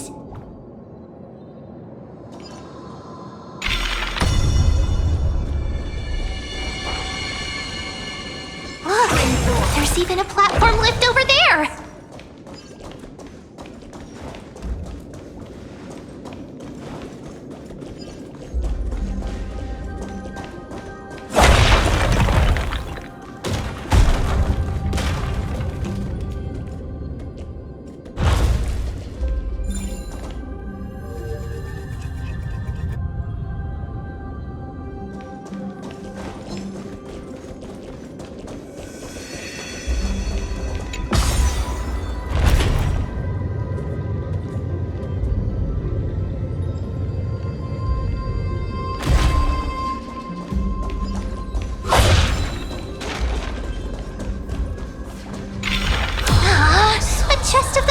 Has been left behind, but none of its treasures remain inside.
What if the miracle suddenly loses its effect? Mem, do you really want me to answer that?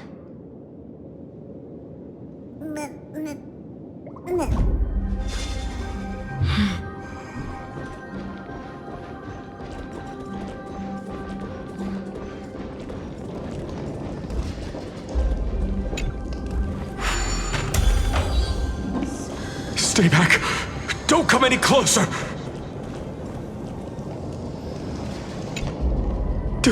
Don't come near me! Huh? Why does he look so panicked? Did the black tide monsters frighten him? Or is he actually scared of his own extraordinary power?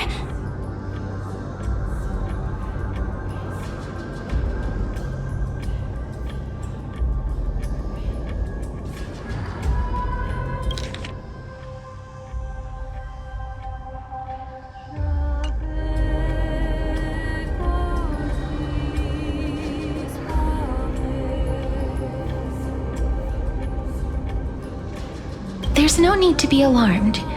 We're just passing by the area. See? None of us look threatening.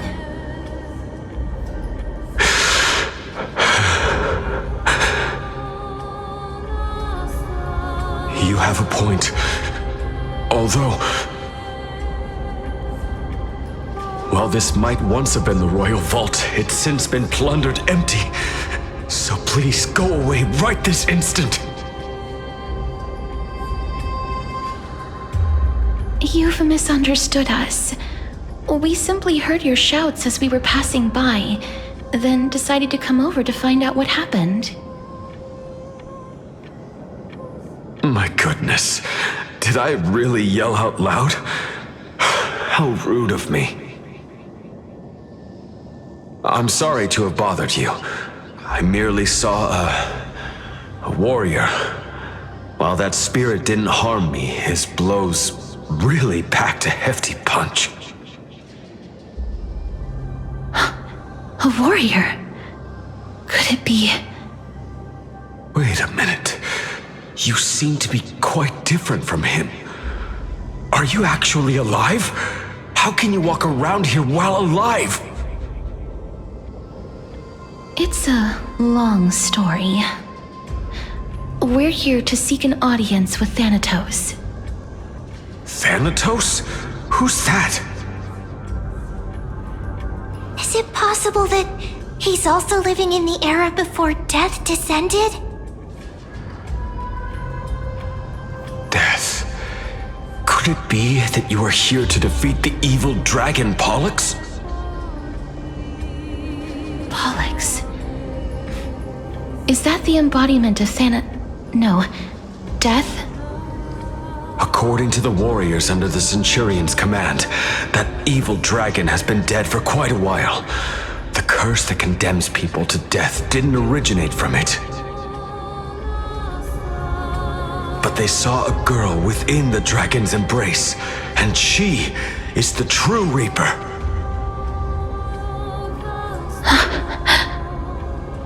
Pray tell, where is that girl right now?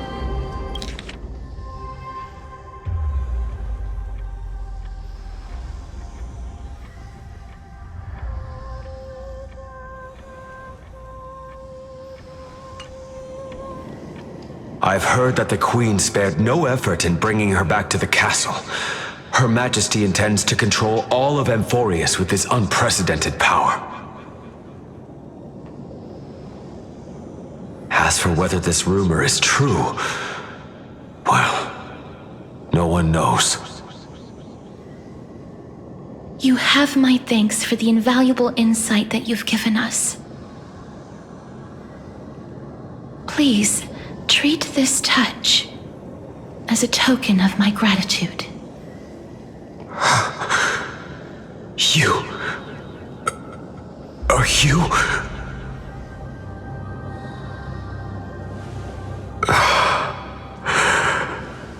Thank you. This is his...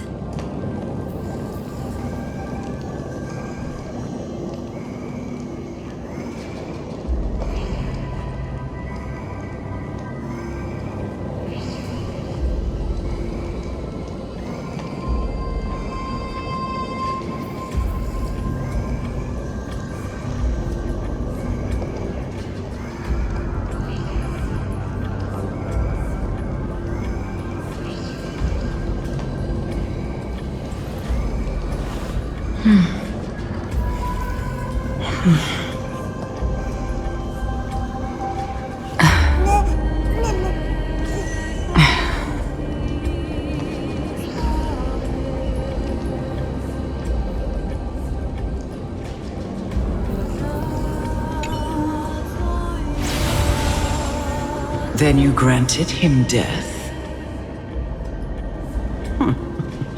That isn't like you. You would have refused even if I commanded you to do so. I don't know.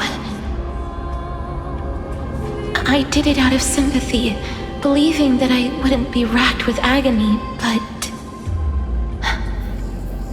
I am still in a state of turmoil. Sympathy? Sympathy for that youth who triumphed in every battle? That young man was favored by Talantin, who taught him a move that will defeat any mortal enemy with a single blow and emerge victorious every time. He could rely on that move to always achieve victory during Era Chrysia. However, now that death has descended upon the mortal realm, that divine swordplay also means he can send others to death at will.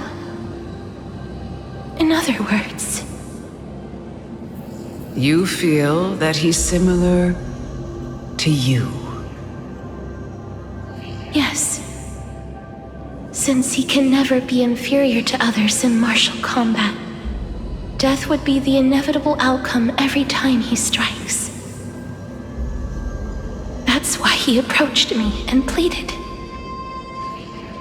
Pleaded for me to put an end to all of this.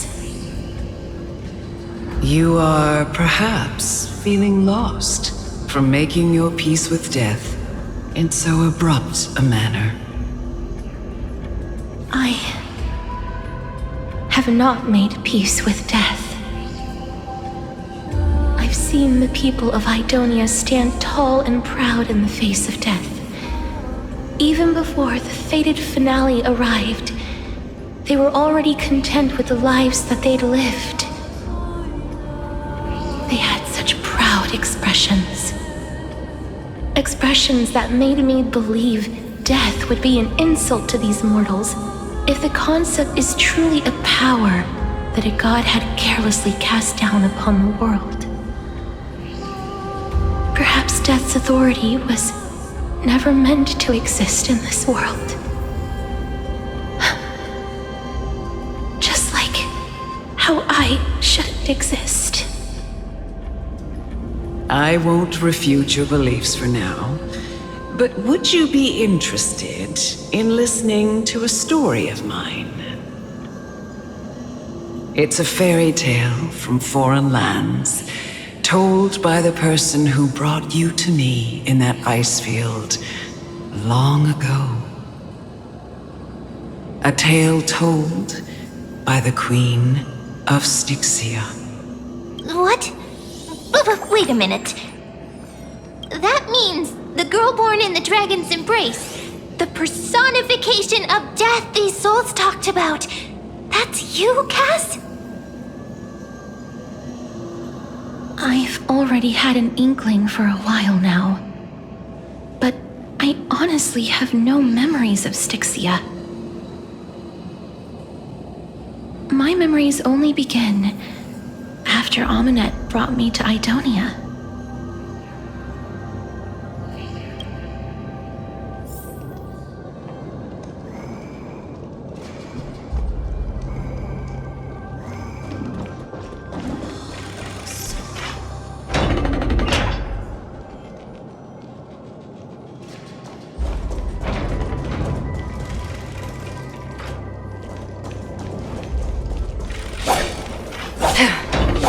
Don't look back. Keep moving forward. Always. It's yet another eulogistic butterfly. Are we getting closer to the Netherrealm? Shut up! Just shut up! Even if that girl is evil, there's no reason for you to absolve that monster. It was the both of them, who trapped us in this crevice between life and death. Don't be scared.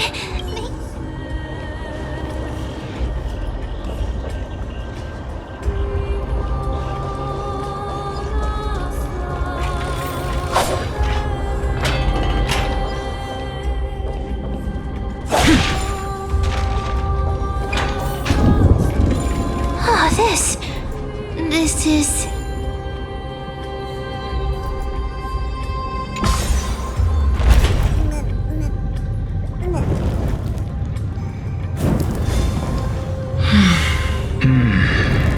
Living ones?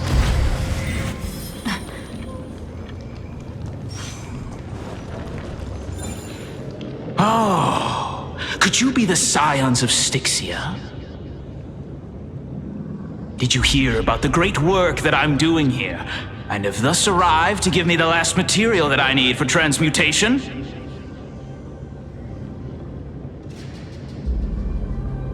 Great work? Have you heard of the great name of Pollux, perchance?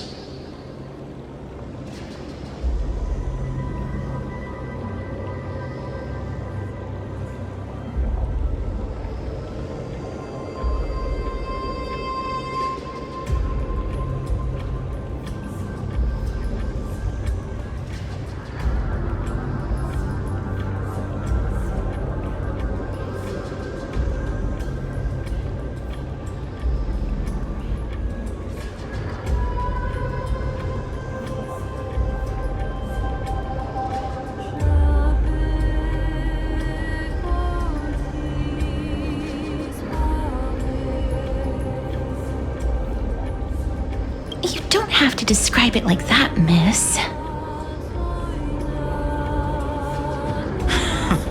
You have? Then that's good. During the Age of Myth, a time likely before your birth, I was the unsurpassed zenith of alchemy that none could reach. On the shoals of the River of Souls, I shall make Pollux soar again and bring death back to the world. But didn't that dragon already bring death to the world? Oh, looks like you don't know the whole picture. While it's true that the missing girl can grant death to mortals, Pollux, the one who delivered her onto this world, makes it so that humankind cannot die.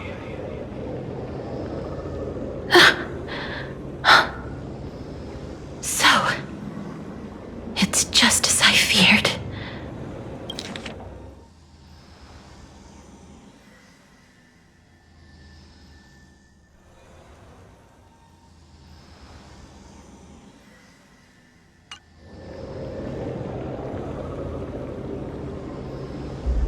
This is my guess.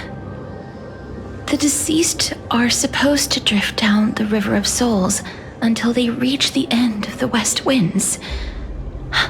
But this River of Souls was blocked by Pollux's fall. That's right. That's why it's imperative that I bring the dragon back to the mortal realm and make it soar the skies again. I have long since prepared my alchemical matrix in the tower. Although, I am still missing the most crucial material of all. That final ingredient, the final sacrifice, is none other than the girl who lives out her days with death. Huh? What's going on? You didn't touch him, did you? I know that I am no longer capable of carrying out that task. Take this, all of you, and please fulfill that great undertaking on my behalf. This... We had been inebriated in Fagusa's feast for too long before we began to seek divine bestowed death, so that we could be freed from the whims of fate.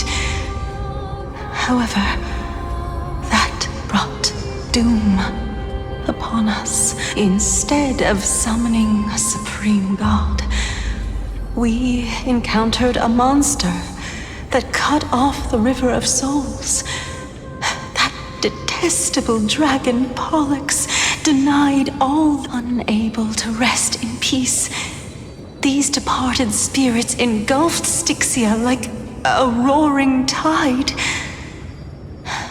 As a result, my city and its people no longer exist. That child is the only person whom I managed to save. Born within the evil dragon's abdomen, she has possessed the talent of death since her birth. She must have been granted to us by the gods as a chance for us to atone for our sins. Please, you must nurture her to adulthood and prevent her from experiencing all of the suffering that we went through. I promise that I will care for her as a mother, that I will protect her from the evils of death. By Fagusa above, thank you for your kindness as her mother. Please bless this child with a name before I am swept away by the River of Souls. Please, let me know how I should address her in my next life. Oh. Like how a transient raven butterfly, a fleeting papilio castor, perches on the twig of death. Castorus. That shall be her name. That's where my name comes from? The sound's back. What is making that ruckus?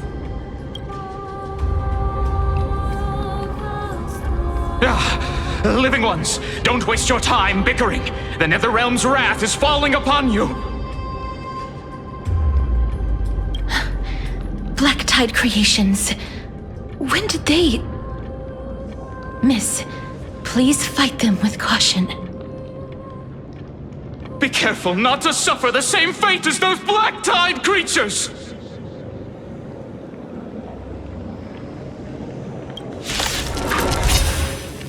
Everyone, hide behind me!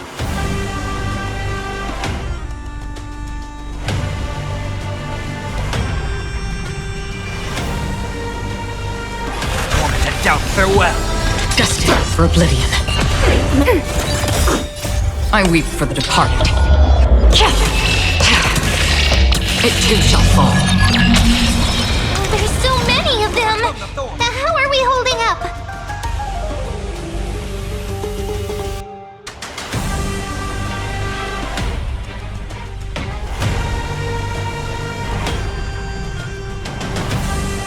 The moment of divine insight arises from enduring patience. In this mortal, watch over you and guide you on your path.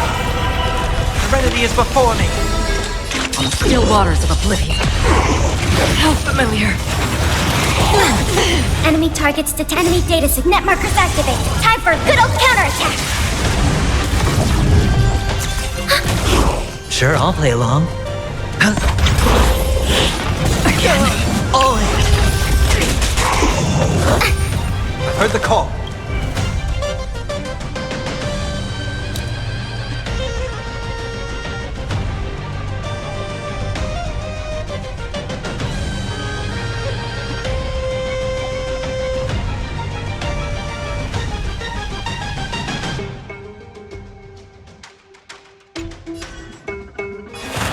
Doubt, farewell. Destined for oblivion. I weep for the departed. It too shall fall. Here. Our souls. In this mortal, watch over you and guide you on your path. For the feast of strife. On their triumphant return. You? Lord Mighty?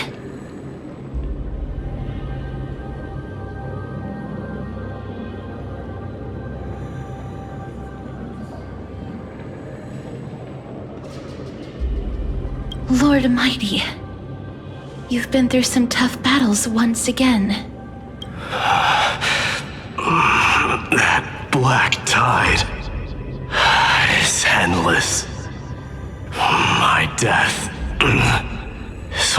temporary. I will find my path of return and go back to the world of the living and continue my protection. Lord Mighty, I have always wanted to. Why does death reject you? I'm the one resisting it. I must resist the temptation to go with the flow. I'll go against the current and kill my way out of this cursed nether realm. That is my destiny.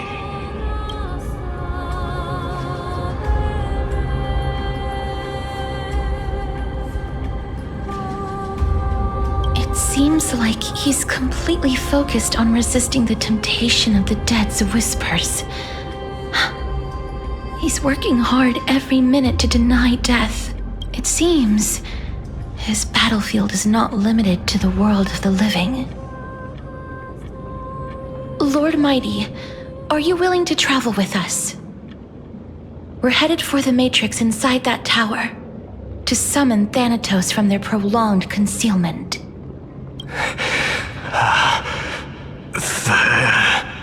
Thanatos challenge death. That's right.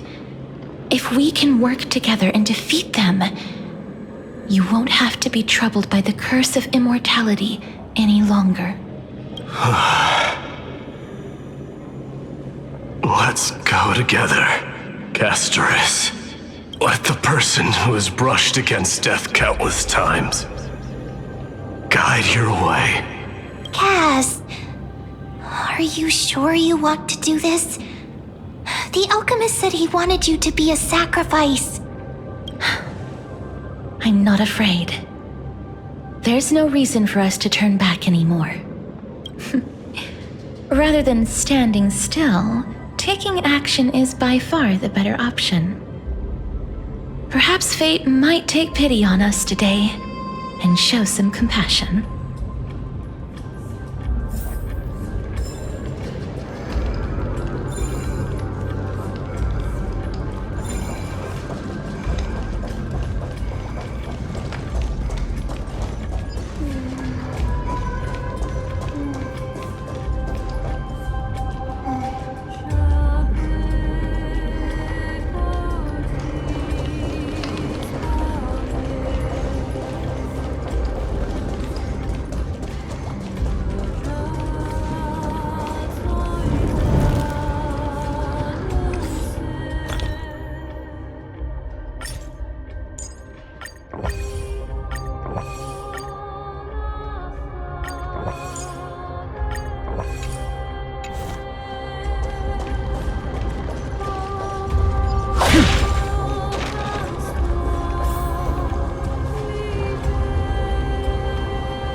This is going to be difficult.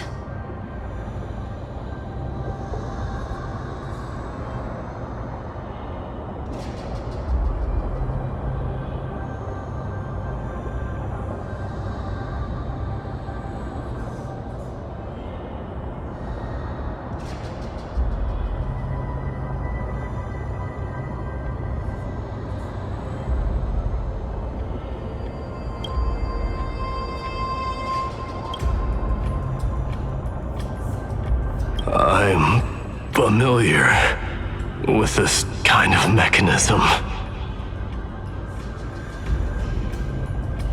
I've never repaired broken chains. If I was more powerful, I would be able to carry one person with each limb and fly the four of us to the other side. The Rune of Recollection is here, but I can't find the miracle orb anywhere. So weird. Oh, could it be in that collapsed tower in the distance?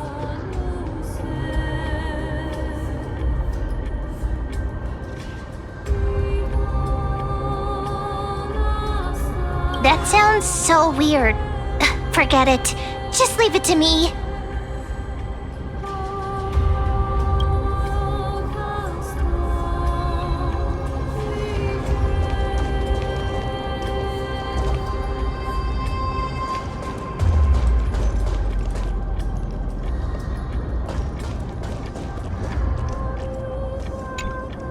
Just shout for me when you need my help!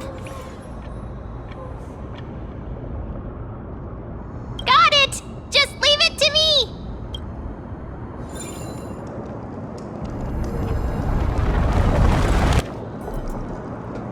Mem did it. The pink squirrel is very smart. Why am I a squirrel now?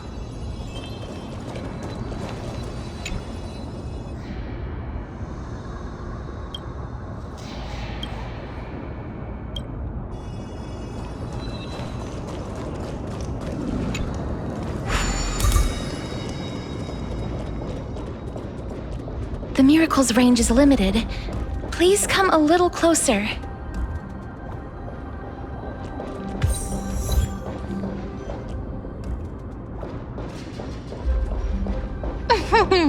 Aren't I a good fit for Orynyx's priest?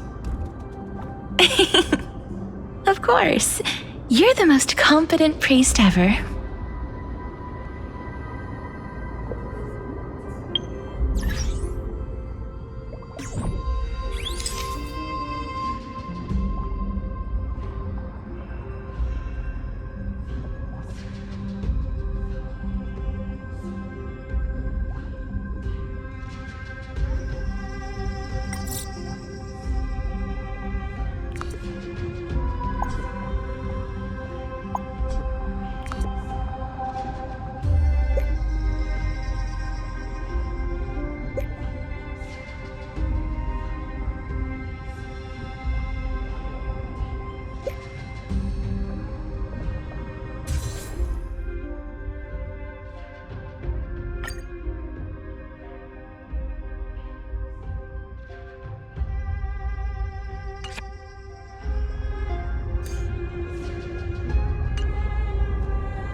The alchemical matrix should be behind this door.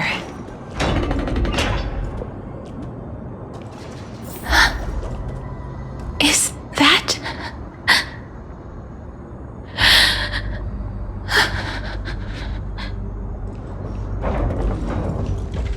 Wow, there are so many of you! It's little Cass and little Grape. Oh, there's also little D and the pink puppy! Trian? Aren't you...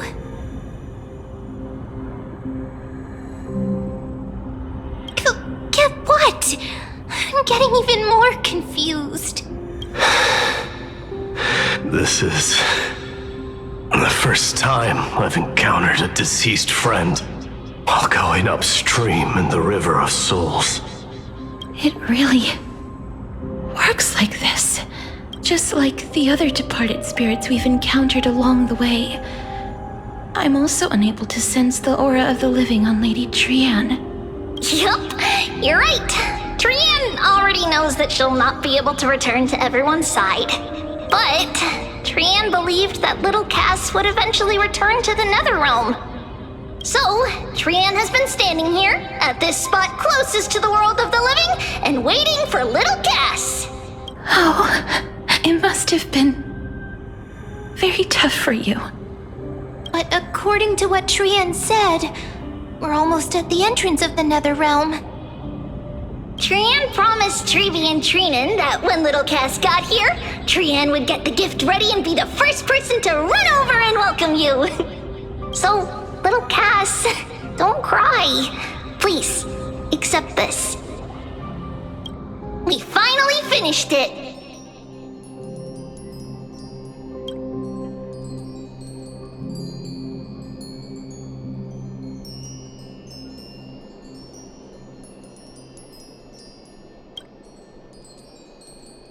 This is what Lady Treeby once mentioned. The gift for me that you didn't manage to finish.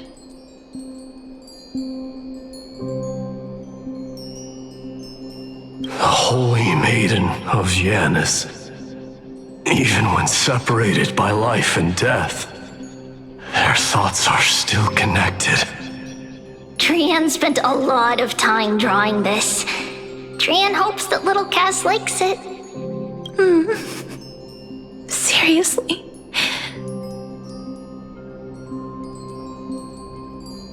It's seriously a wonderful drawing.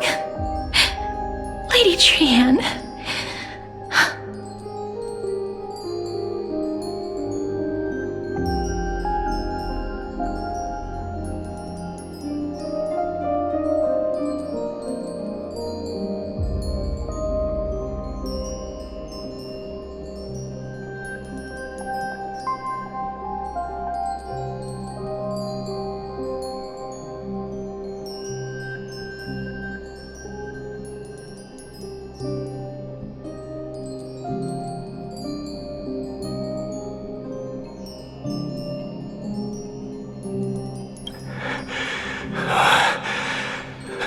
This is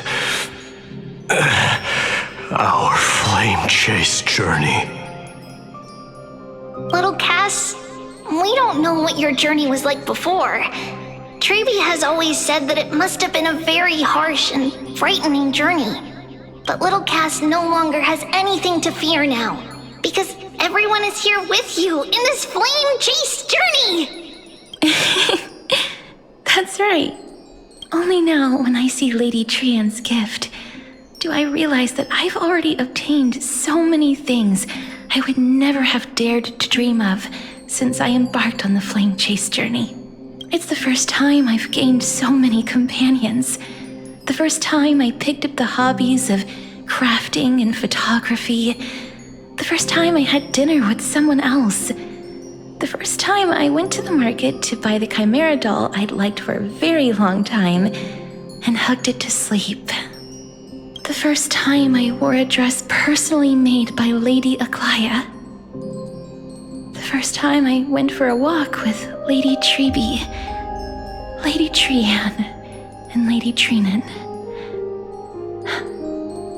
The first time I enjoyed the night breeze and looked up at the stars with Miss Hyacin.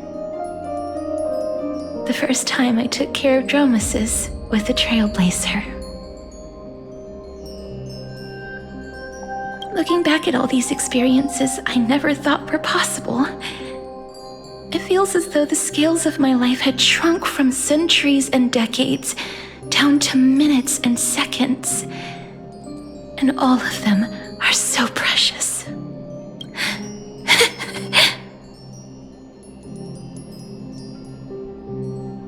I took countless photos in the past, but they're all black and white landscapes. I don't have a single one with friends.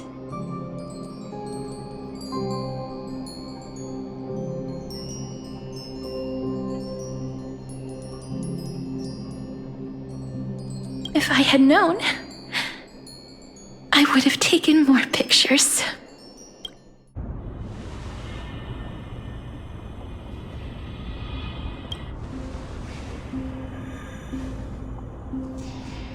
Trianne says yes! Trianne likes little Cass and would love to take a picture with little Cass.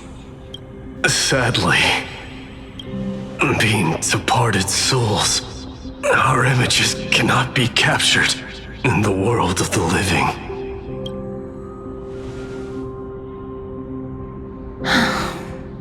I thought so too. What? Are we seriously going to leave any room for regret?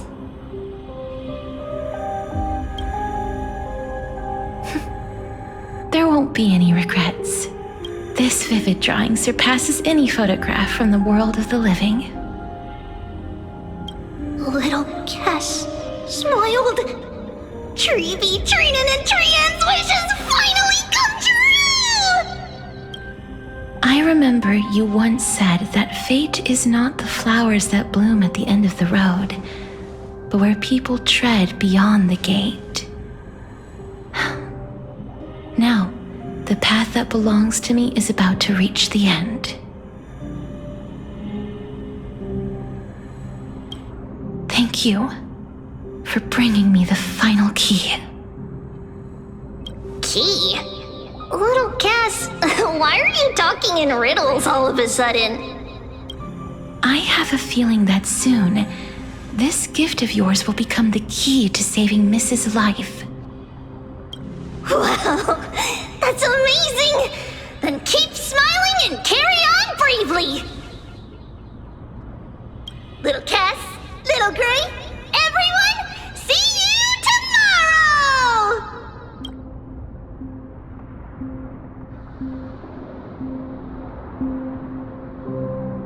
Lady Trianne.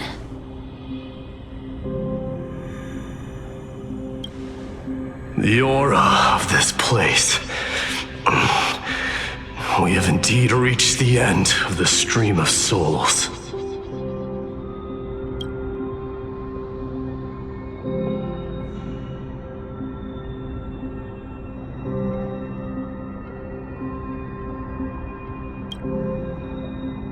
If I go any further, I might lose myself.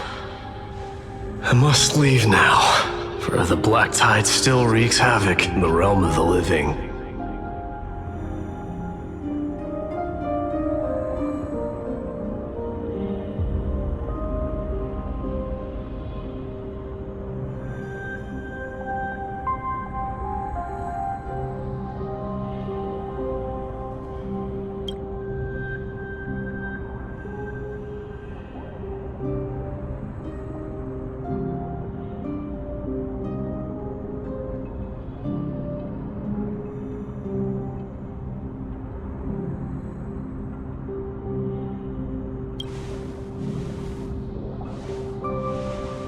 I have broken free from the chains of death countless times. This time will be no different.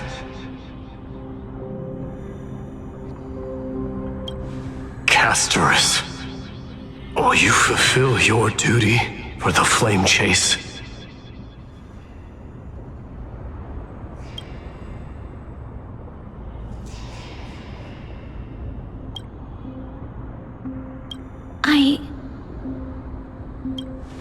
I have yet to make my decision, Lord Mighty.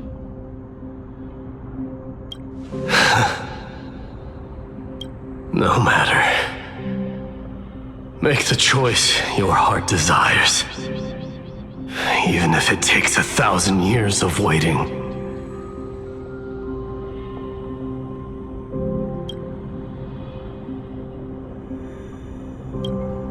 I will continue to fight till I die.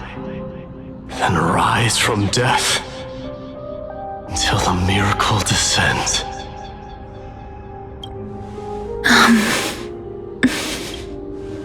There is one more thing you should know, Lord Mighty. What is it? Professor Anaxa may have deduced the principles behind the Era Nova. You and I may be reincarnated as strife and death in the next cycle, becoming calamities wreaking havoc upon the world. I see.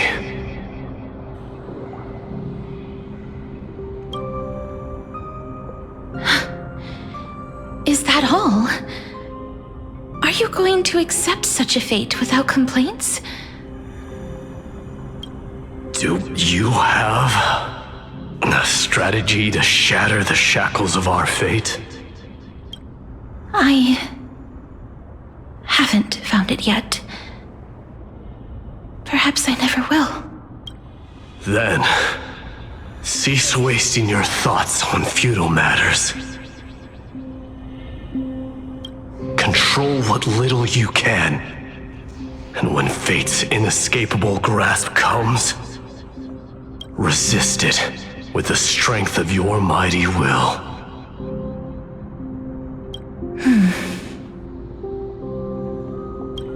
Thank you, Lord Mighty. I will find the right decision.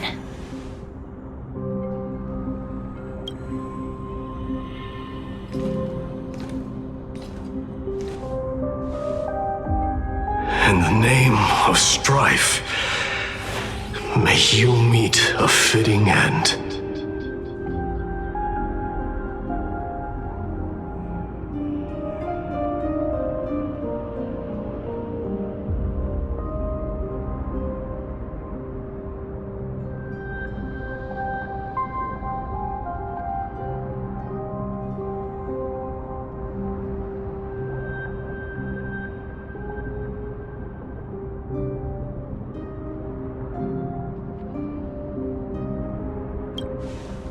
This must be the alchemical matrix the spirit mentioned.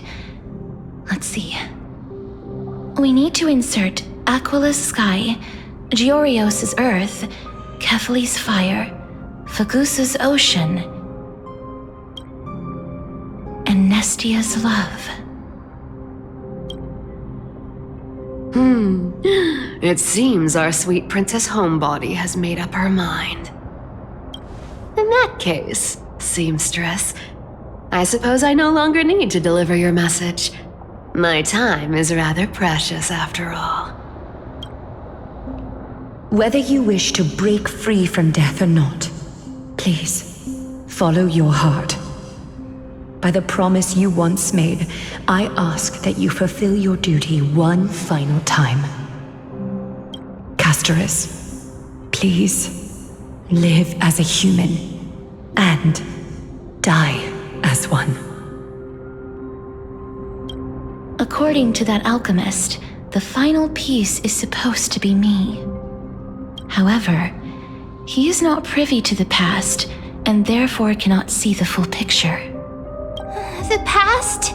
I saw the twins of death in Kefali's memory, and now I am certain that I was. The trial of the Hand of Shadow demanded taking the life of your family. I died during that trial, falling before the gate to the new world. And my sister, whom I never met, she was consumed with regret over my death. So she used the Titan's authority to reforge my soul. Yet, it also means she has never revealed herself to anyone, hidden away from the entire world.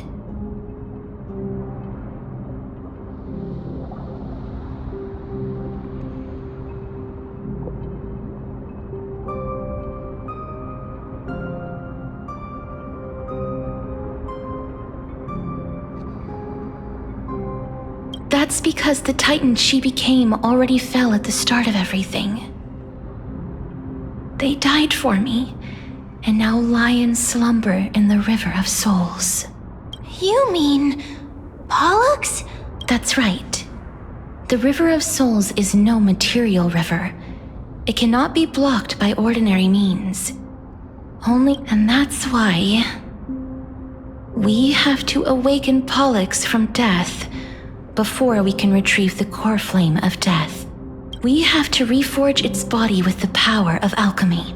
But Cass, if that alchemist speaks the truth, does that mean you're also part of the dragon body?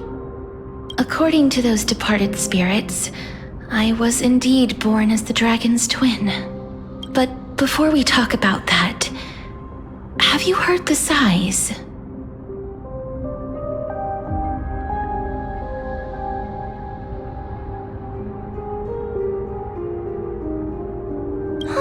I heard them too. So what are those? I think it's probably the sign of Pollux's wish being fulfilled. They must have realized how heavy a price they'd need to pay when they used their divine authority to resurrect a dead woman. That's why they exerted every ounce of their strength to send me to Styxia, a city that called for death, a land where none is hostile to death. They never saw their wish fulfilled and fell so prematurely, all because they wanted to give me a new life. Pollux must really want to know how their sister has been after giving their all to save her. That wish is the reason Pollux's soul still lingers in the mortal realm even after their fall, quietly watching and documenting every detail of their sister's life. So instead of picking up objects on the way here, we were instead showing things to a strand of yearning that lingers here. Now, we must weave these yearnings together and restore them into Pollux's complete soul. But all of this is just a hypothesis, right? What if we go through with the ritual and it turns out totally different? That's fine. As Professor Anaxa often reminds us, such is the nature of alchemy. The true outcome can only be known once the process is complete. This is why alchemy is also known as the miracle of creation. Now, the puzzle of Pollux's yearnings is nearly complete, with only one final piece remaining. I shall reveal what they have been yearning to know in the alchemical matrix. I will show them my whole life since I left Styxia.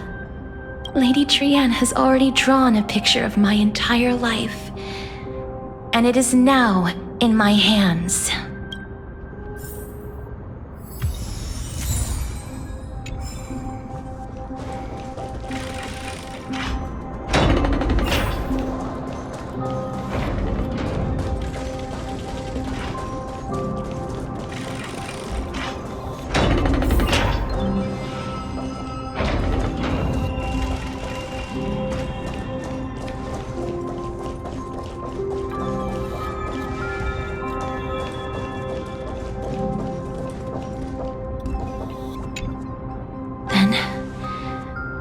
Let the ritual begin.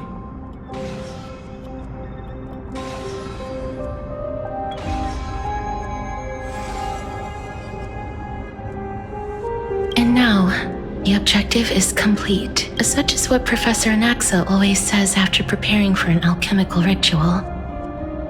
And now, Pollux, I shall lift you from the river of souls and reforge your soul. Perhaps you will be disturbed by this, and your body may become horrifying to behold.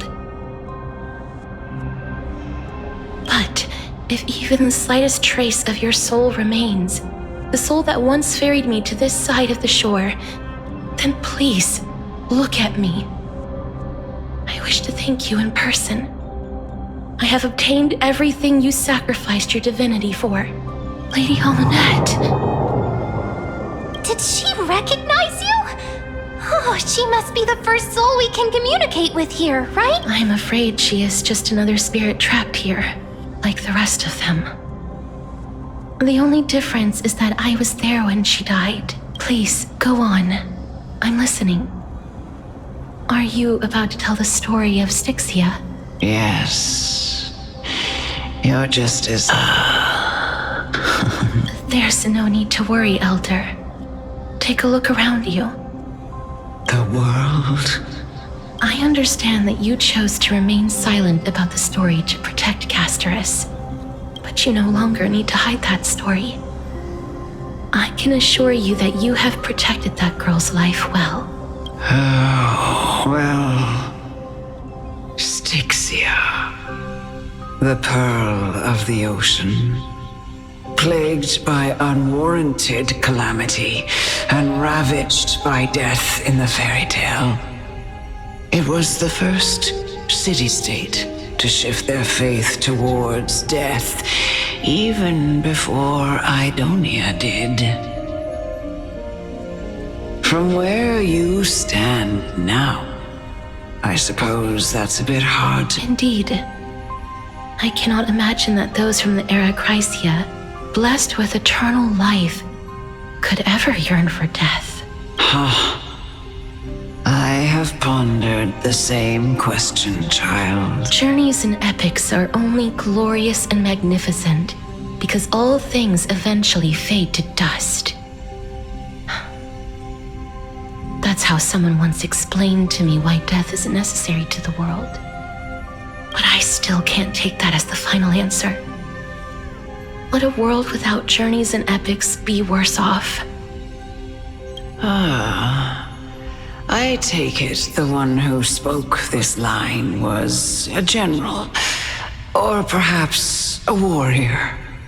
I, however, did find some inspiration in these words. Please enlighten me, Lady Amunet. Though I have already made up my mind on how to handle the authority and core flame of death, your words might truly guide me toward the path forward. You and I are neither warriors nor generals. Therefore, journeys and epics cannot truly resonate with us. But what if I reframe it like this? What if love is not a trait bestowed upon mortals by Nestia, but a blessing from death? Love. No one ever invented the word cherish in the era when life was eternal.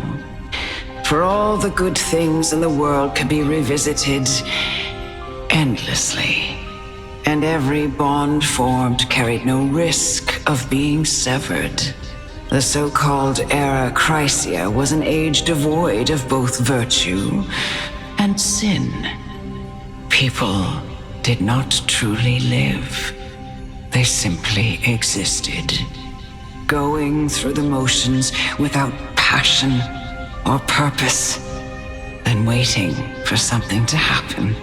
Perhaps the people of Styxia chose to embrace death not out of fascination with its cruel and fearsome side, but instead became fixated and obsessed with the impulses and desires tied to a finite existence.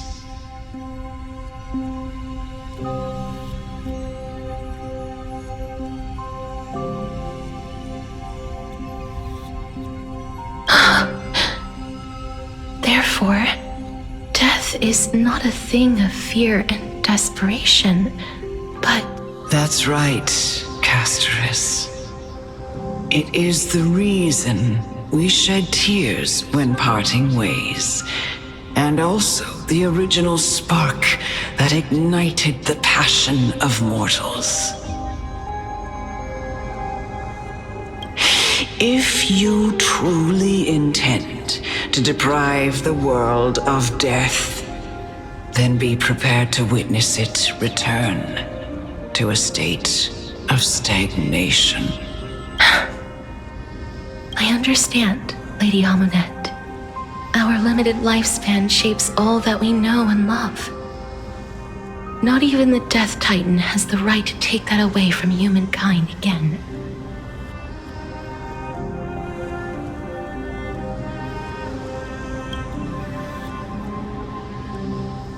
Nestia's love was the chrysalis of gold's first blessing. But it most likely wasn't understood by mankind. We only learned to interpret this wonderful gift after Thanatos' arrival. If the world was bereft of death, then the Queen of Styxia wouldn't have played midwife in delivering me into this world. You wouldn't have welcomed me into Idonia, and Aglaia would never have invited me to join the Flame Chase journey. None of these stories would ever...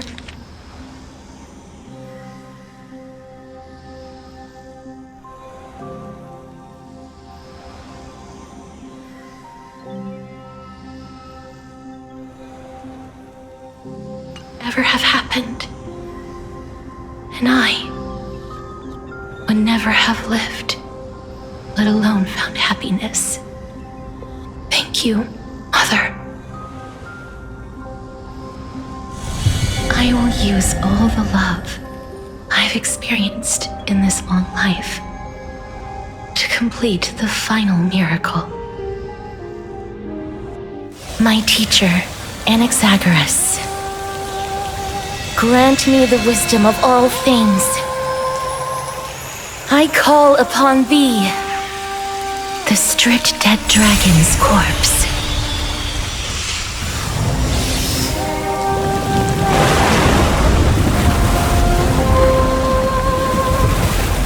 Rises from the earth, falls from the sky. As above, so below. This is the greatest power of all powers, unstoppable in this world.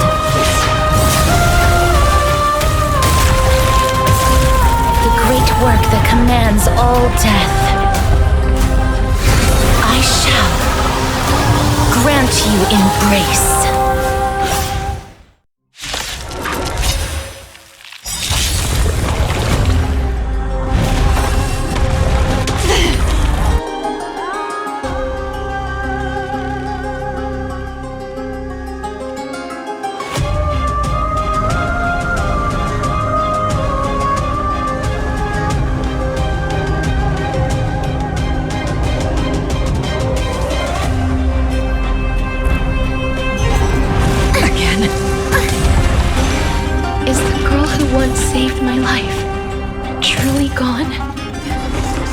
Show yourself again, once we eradicate this hatred and regret.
Form. I will walk with you, watch over you, and guide you on your path.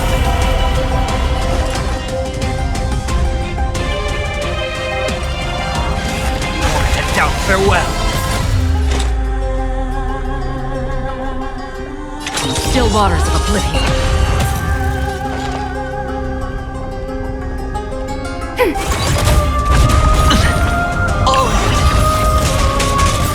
Hedge your bets. The dice have bust. Or maybe I'll take it all.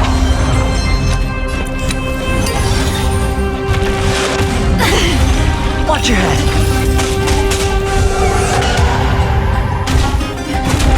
Trial is fitting. I'll overcome the thorns. Trinity is before me. Ready for another? sure if it's on me. Again. Oh. How familiar.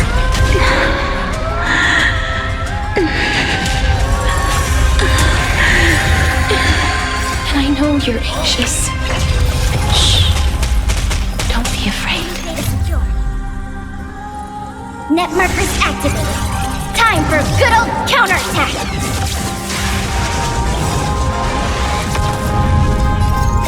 I weep for the departed.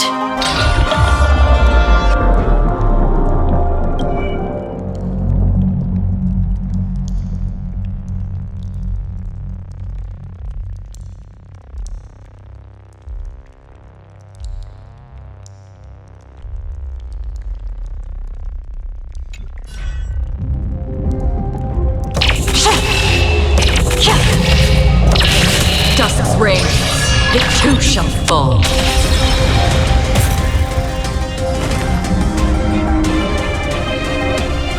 In this mortal form, I will walk with you, watch over you, and guide you on your path. Serenity stands clear before me.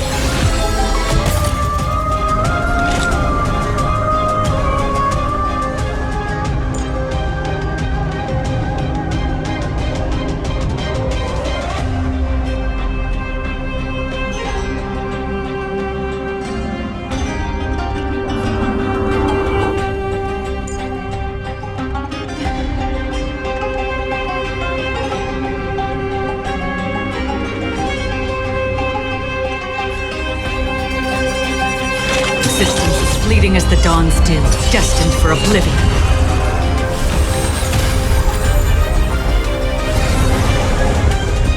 There's no more need to weep in grief. I will grant you peace. Terra. Yes, it's me. I'm back. Oh! Better hedge your bets.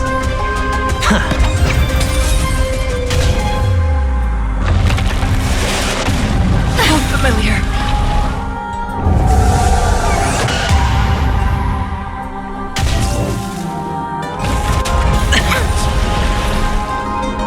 All in.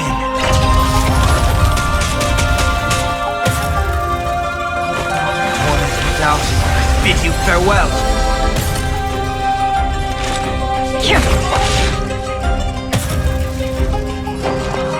Ready for another? Oh, going all in. Tabs on me.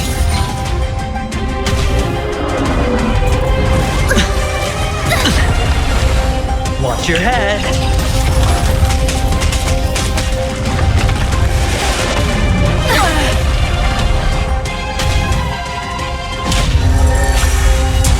No dirty trick. Be careful. They may be moving by instinct, but there is fury welling up within them.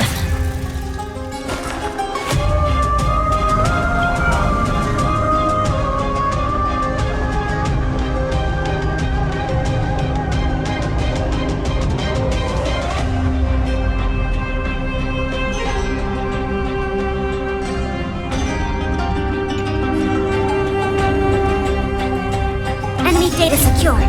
Net markers activated. Time for a good old counterattack.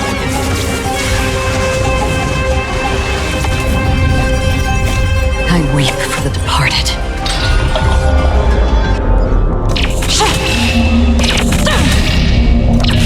Dusk's reign, it too shall fall. In this mortal form, I will walk with you, watch over you, and guide you on your path. Serenity stands clear before me. Where are you going? Inputting commands. Whoa! Better. Don't ask, just spend. I will torment you doubt, and I bid you farewell.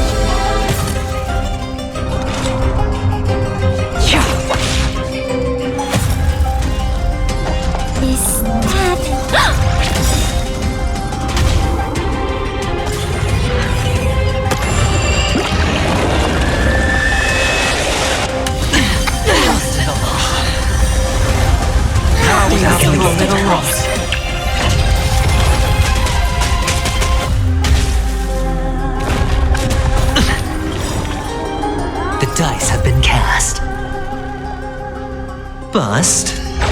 Or maybe I'll take it off.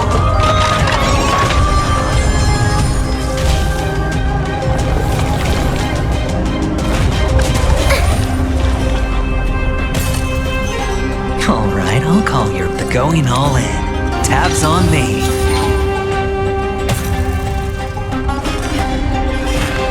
Serenity stands clear before me. Another journey begins. In the still waters of oblivion, I guide the wandering souls. I weep for the departed.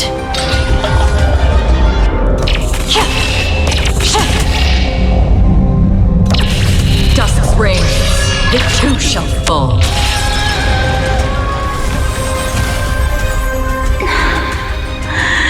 Please, don't turn back to the Nether Realm.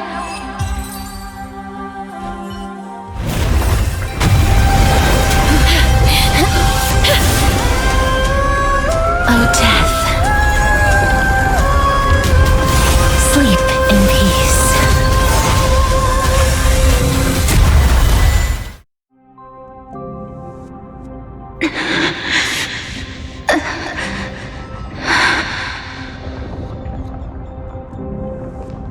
I'm sorry I have to wake you up from ancient death. And I know you're anxious. Shh. Don't be afraid.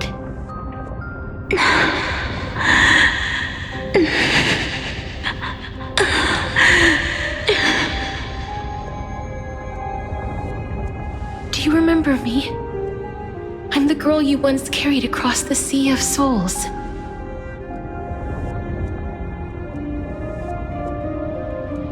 I'm sorry I wasn't able to remember you, but with the help of many people, I was finally able to pick up these broken fragments of my past.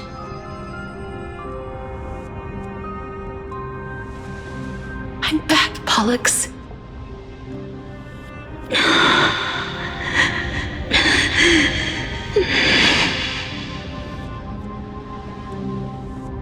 I know this might not be what you wanted.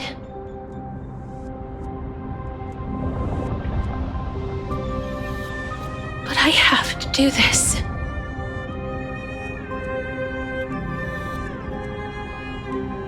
So please, carry me across the Sea of Souls again and return me to the Netherrealm, just like you did in the past. Please take me to where the core flame of death rests.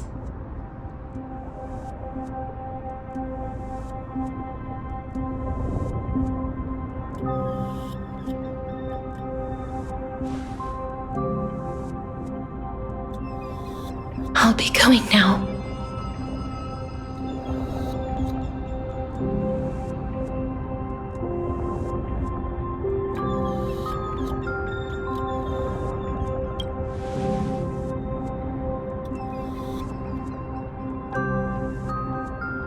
They may look scary, but as long as...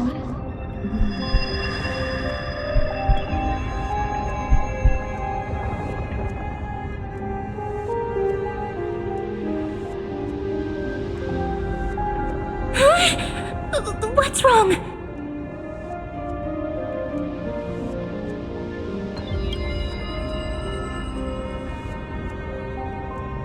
Are you... What's wrong with her? Her time is almost up. If I don't go now, I'm afraid her soul will return to Thanatos' embrace before me. What? Oh no! Is there anything we can do? Don't worry. I promised I would ask Thanatos for the Trailblazers' right to roam the Earth again.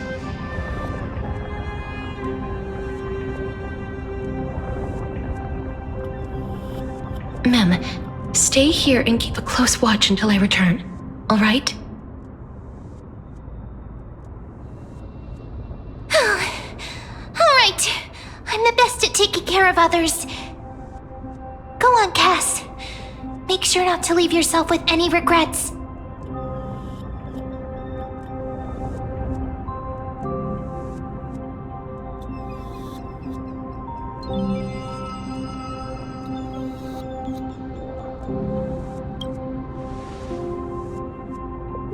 That's not funny! It's a deal then.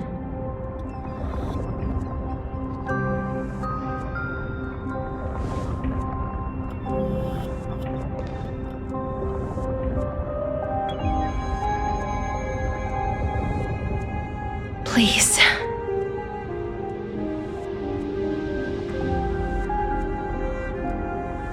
Wait for me.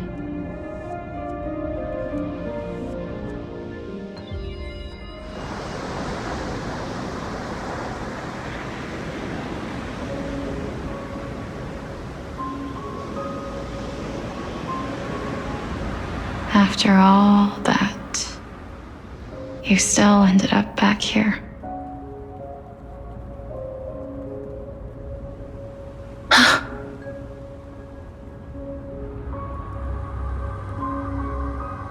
So the legends were true. The Netherrealm really is a sea of flowers. Yes. Just like the flower fields we tended to back then.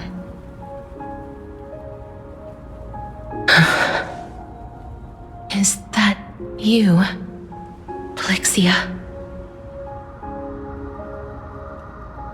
Do you remember me? I don't have the memories from that time, but I've seen you before during an experiment. I see. Call me Thanatos, then. It'll be easier. However, since you recognize the name, you must already know everything about Thanatos, right? Yes. I'm here to reforge the order of life and death in Amphorius.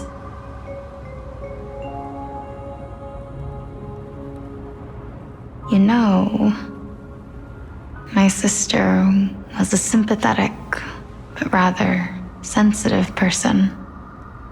Whenever she didn't want to say what was on her mind, she would avoid eye contact and look off into the distance.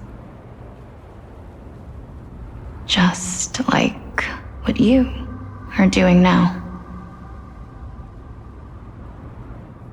Can you tell me about the last Era Nova? What did you do, Plixia?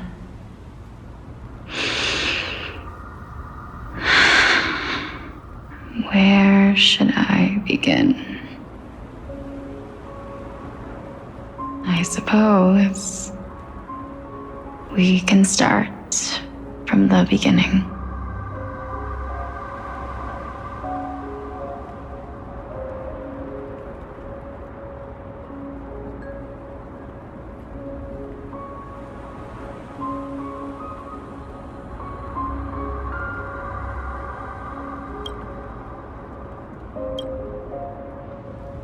A long, long time ago, there were a pair of like-minded twins. As foretold in the prophecy, they were chosen to be successors to the god of death. But fate was cruel. The price of attaining divinity was to take the life of a family member with our own hands. That trial was indeed recorded in that memory. Then you should already know that my sister voluntarily gave up her own life so that I could ascend as the demigod of death. But I couldn't accept that. Why did we have to kill each other for a future she'd never see herself? That's not fair. So, while weaving the laws of the new world, I shattered the forbidden bottom line for life and death. I reshaped my sister's soul, and took the form of the great dragon Pollux to carry her up the River of Souls and back into the mortal realm. But our fates were already decided and manifested in unexpected ways in response to my futile actions. Aging is an unbreakable law of nature laid upon humankind, created at the same time as death. When the living die, their souls will meet Thanatos, who would determine where every soul goes. If the Reaper raises their left hand, the soul is granted death and allowed to enter the Netherrealm to await reincarnation. If they raise their right hand, the soul is rejected by the Netherrealm and returned to the mortal realm to continue walking the earth. That's why the Hand of Shadow can only lay down judgment and not embrace another being.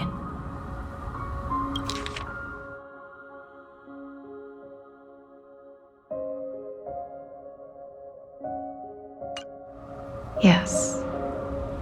Death was originally a pair of hands, but they were split in twain when we reached the mortal realm, never to touch each other, ever. The half of Thanatos that represents life, the undying human who grants death. That was the curse I forced upon you. Then, what about you? As the half of Thanatos representing death, I shoulder the fate of defying death. I died the moment I entered the world of the living. From then on, my Titan also no longer existed in this world. The cycle of life and death stopped. Souls were denied their audience with death and were left stranded within an ever-rising river of the dead. What irony. My selfish desire to save your life gave you and the world a fate far worse than death instead. Then, what was left of my reason was left behind in the Netherrealm, where I've been taking care of these flowers day after day, until there is now a sea of them, all while mulling over the subject of life, death, parting, and enduring an endless loneliness.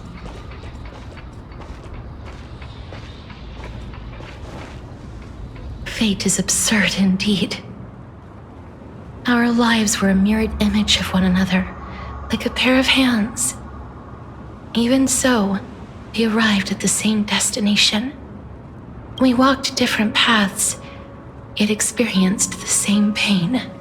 I had hoped that maybe you would at least have a good life in this cycle. I'm sorry. I lived my life well. It didn't go to waste. As far as I'm concerned, you did nothing wrong. Even though I forced the authority of granting death to humanity upon you, a total stranger. Too many responsibilities were forced upon me in the course of this long journey. I was once lost, even upset. But I realized recently that if it weren't for your blessing, I wouldn't have understood the source of these emotions, nor would I have realized my purpose.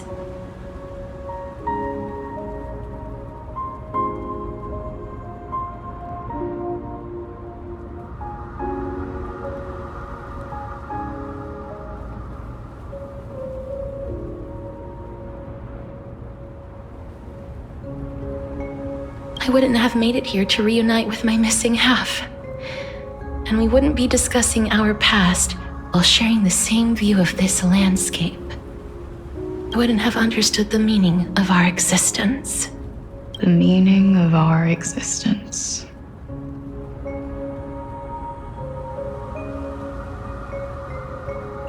This sea of flowers blooms on dead land, 'cause because we sowed it with the seeds of our separation and watered it with our tears of loneliness. Yes, the only thing death is allowed to create are flowers that bloom from blood and tears.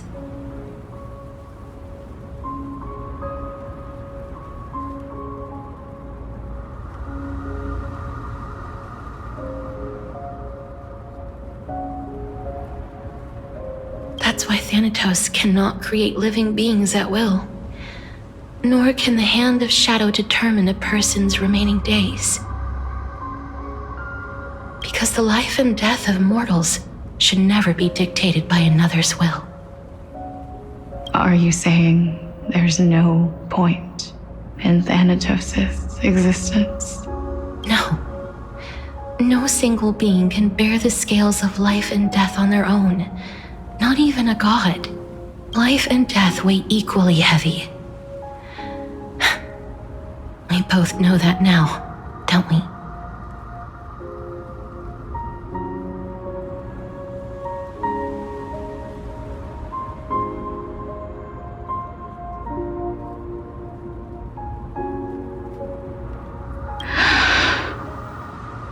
You, too, must have had a difficult life. We've taken quite the ridiculous journey together, haven't we? I had a feeling, even back then, that we would meet again one day. Not to embrace one another after a long separation, but to come in search of retribution. Tell me the answer that's already been written, and let us draw this seemingly endless fate to a close. It's been far too long. I've waited here for centuries, watching day after day as desperate spirits are denied by this lonely wasteland.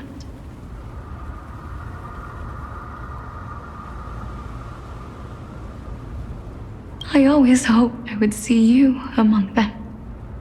But I was also afraid of seeing you.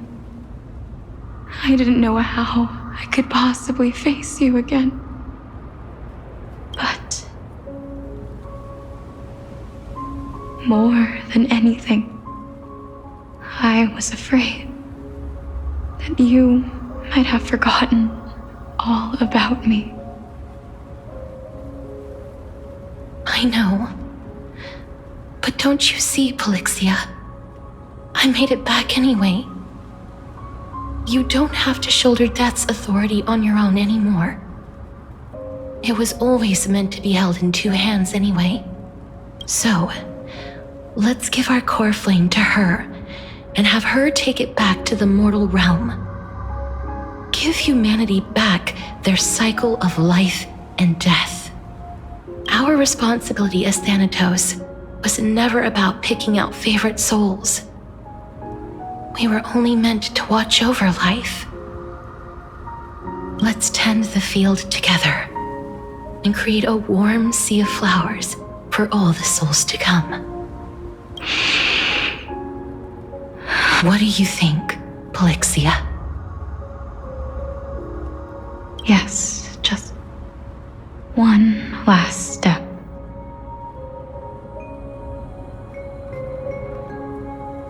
You shall wither, and through that, the dead will sprout again from the remains, and be reborn with the dead flame. As foretold by the prophecy, Thanatos' authority is only destined for only one person to wield. As the Chrysos heir of death, as their demigod, as a titan, our fated moment has arrived. One. Just like before.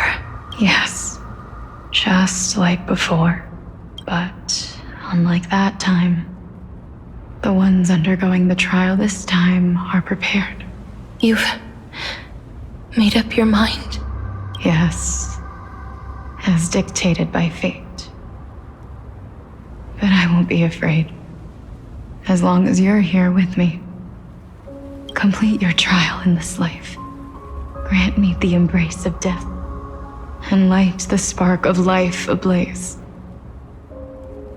You've been tempered by life and death.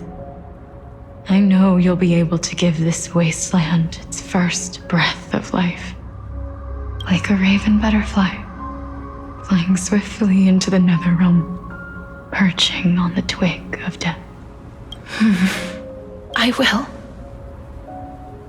After this, I will remain permanently in the Netherrealm. The River of Souls shall return here and rain down from the sky, scattering souls across the earth. The cycle of life and death will flow once again. This sea of flowers you sowed shall bear countless joyous or sorrowful souls, and bloom evermore.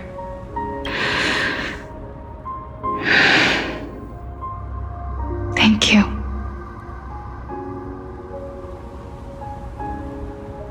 Just one last thing. Can you grant me one wish?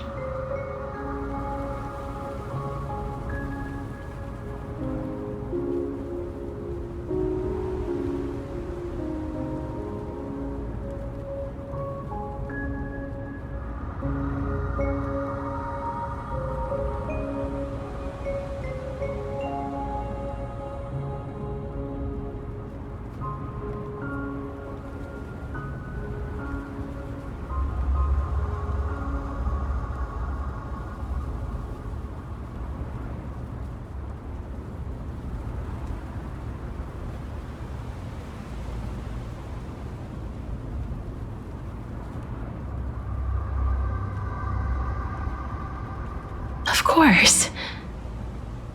What is it? Please, don't forget me. I promise you. When we meet in the next world, even if I have endured another reincarnation, even if we do not know each other's names, I will still hold you tightly in my arms, just like what I did when we were born. Casterus. Casterus.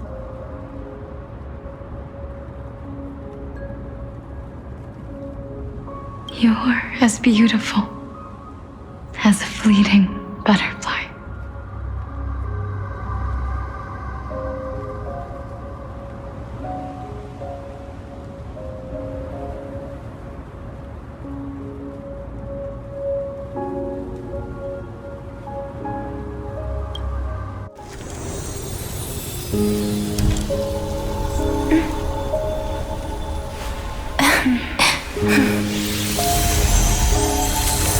I will bring rest to death.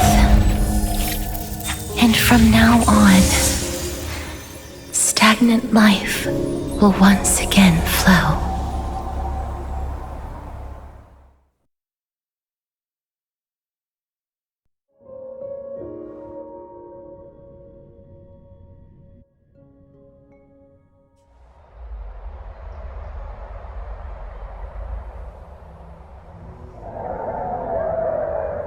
Time flies.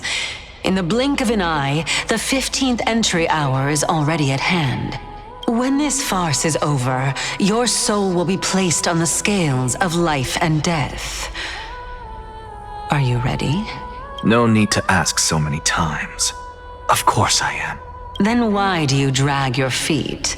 Is your fear of crowds holding you back again? I simply find them too noisy. Paying attention to conceited fools like them would be an utter waste of my time. Such harsh words. As I see it, you are no less arrogant than they are. I couldn't agree more. Oh. I did not expect to hear that from you.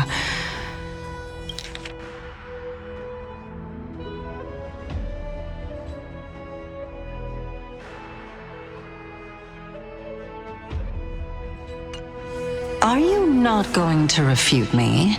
I know myself better than you think I do. At the very least, better than a stowaway like you. And they say men whose ends are nigh have but kind words. Well, that is exactly why I chose you. Should I thank you for the compliment? The hour of the trial has come. Do you have an answer for me? And how will you prove the veracity of your argument? I suppose there is no point in putting this off any longer. Do you recall— You were saying that Amphorius's history— Indeed. The demigods that bear the core flames eventually become the new titans at the world's end. Remember what happened on the Holy Mountain? Calypso, Naias. As their destined ends approached, one by one they left this world, leaving only the twins, who are fated to succeed death. Unfortunately, while their journey is consistent with ours, you and Calypso, as well as Nicodor and Naias, act as supporting evidence. I can only come up with a rough sketch for my theory of a cyclical history. For all the pains I took to reach this point, I had already lost hope of ever obtaining definitive proof. After all, the past is in the past. Proving that we are the legacies of heroes of the past is a hopeless endeavor. That is, until I met a girl named Polixia and her sister. If Castorus was truly sent from the past to the present for the Titan's self-serving reasons, then having lived through 2 cycles, and with Styxia as the pivot, she will no doubt be the link to connect all of this together. If the Twins of Death can bridge 2 cycles to reunite at the shores of the Sea of Souls, then my hypothesis will no longer be just a hypothesis. And you too will get the answer to your question. Well, that is all well and good, but how can you be so sure? If there is even the slightest error in your hypothesis, the girl will be shattered. It matters not. The most important quality a scholar must possess is foolhardiness. If you are overly cautious, then you'll never have the gumption to make the first step, and change will never come. Besides, I, Anaxagoras, am destined to overturn this farcical world. Come, let us go and teach those pathetic worms one final lesson.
So they are leaving the final debate to him.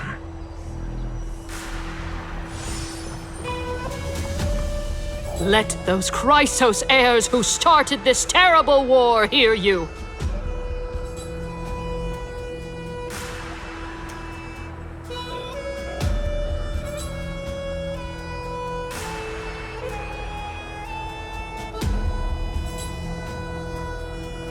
Let them hear the voices of the people!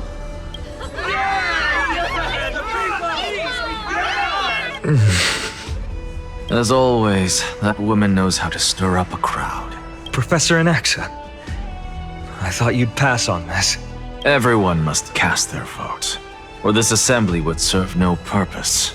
Prof, do you truly think it's wise to entrust the fate of the world to an assembly like this? Akama has stood strong under this system for 1,000 years. It stands to reason that there is purpose in its existence. But that is not what you're asking, is it? What you really want to know is Aglaya making the right decision in entrusting the fate of the world to you? Nothing ever escapes you. I didn't spend all those years teaching you for nothing. Most people only take 4 years to graduate, if I recall. To tell the truth, I feel like I'm on my way to an execution chamber instead of a podium. So, do you have an answer to that question? No, I don't. I thought so. Because that question is not yours to ask in the first place. Is Aglaya entrusting the world to you the right decision? Don't make me laugh. That is a question that woman must answer herself. Why are you fretting about this on her behalf? Or have you been seeing yourself as her pawn all this time? Listen up. I'll say this only once. Flip your perspective around and ask yourself this instead. What should I do to ensure that the world doesn't stray from the correct path? That is what you should be thinking about. You still have time, so give it some thought. Oh, and don't bother telling me the answer. Tell it to those begging for salvation from the gods. Got it. Thank you, Professor Anaxa. That's Anaxagoras to you. Who will you be voting for? That'll depend on how well you perform. May Circe safeguard your thoughts.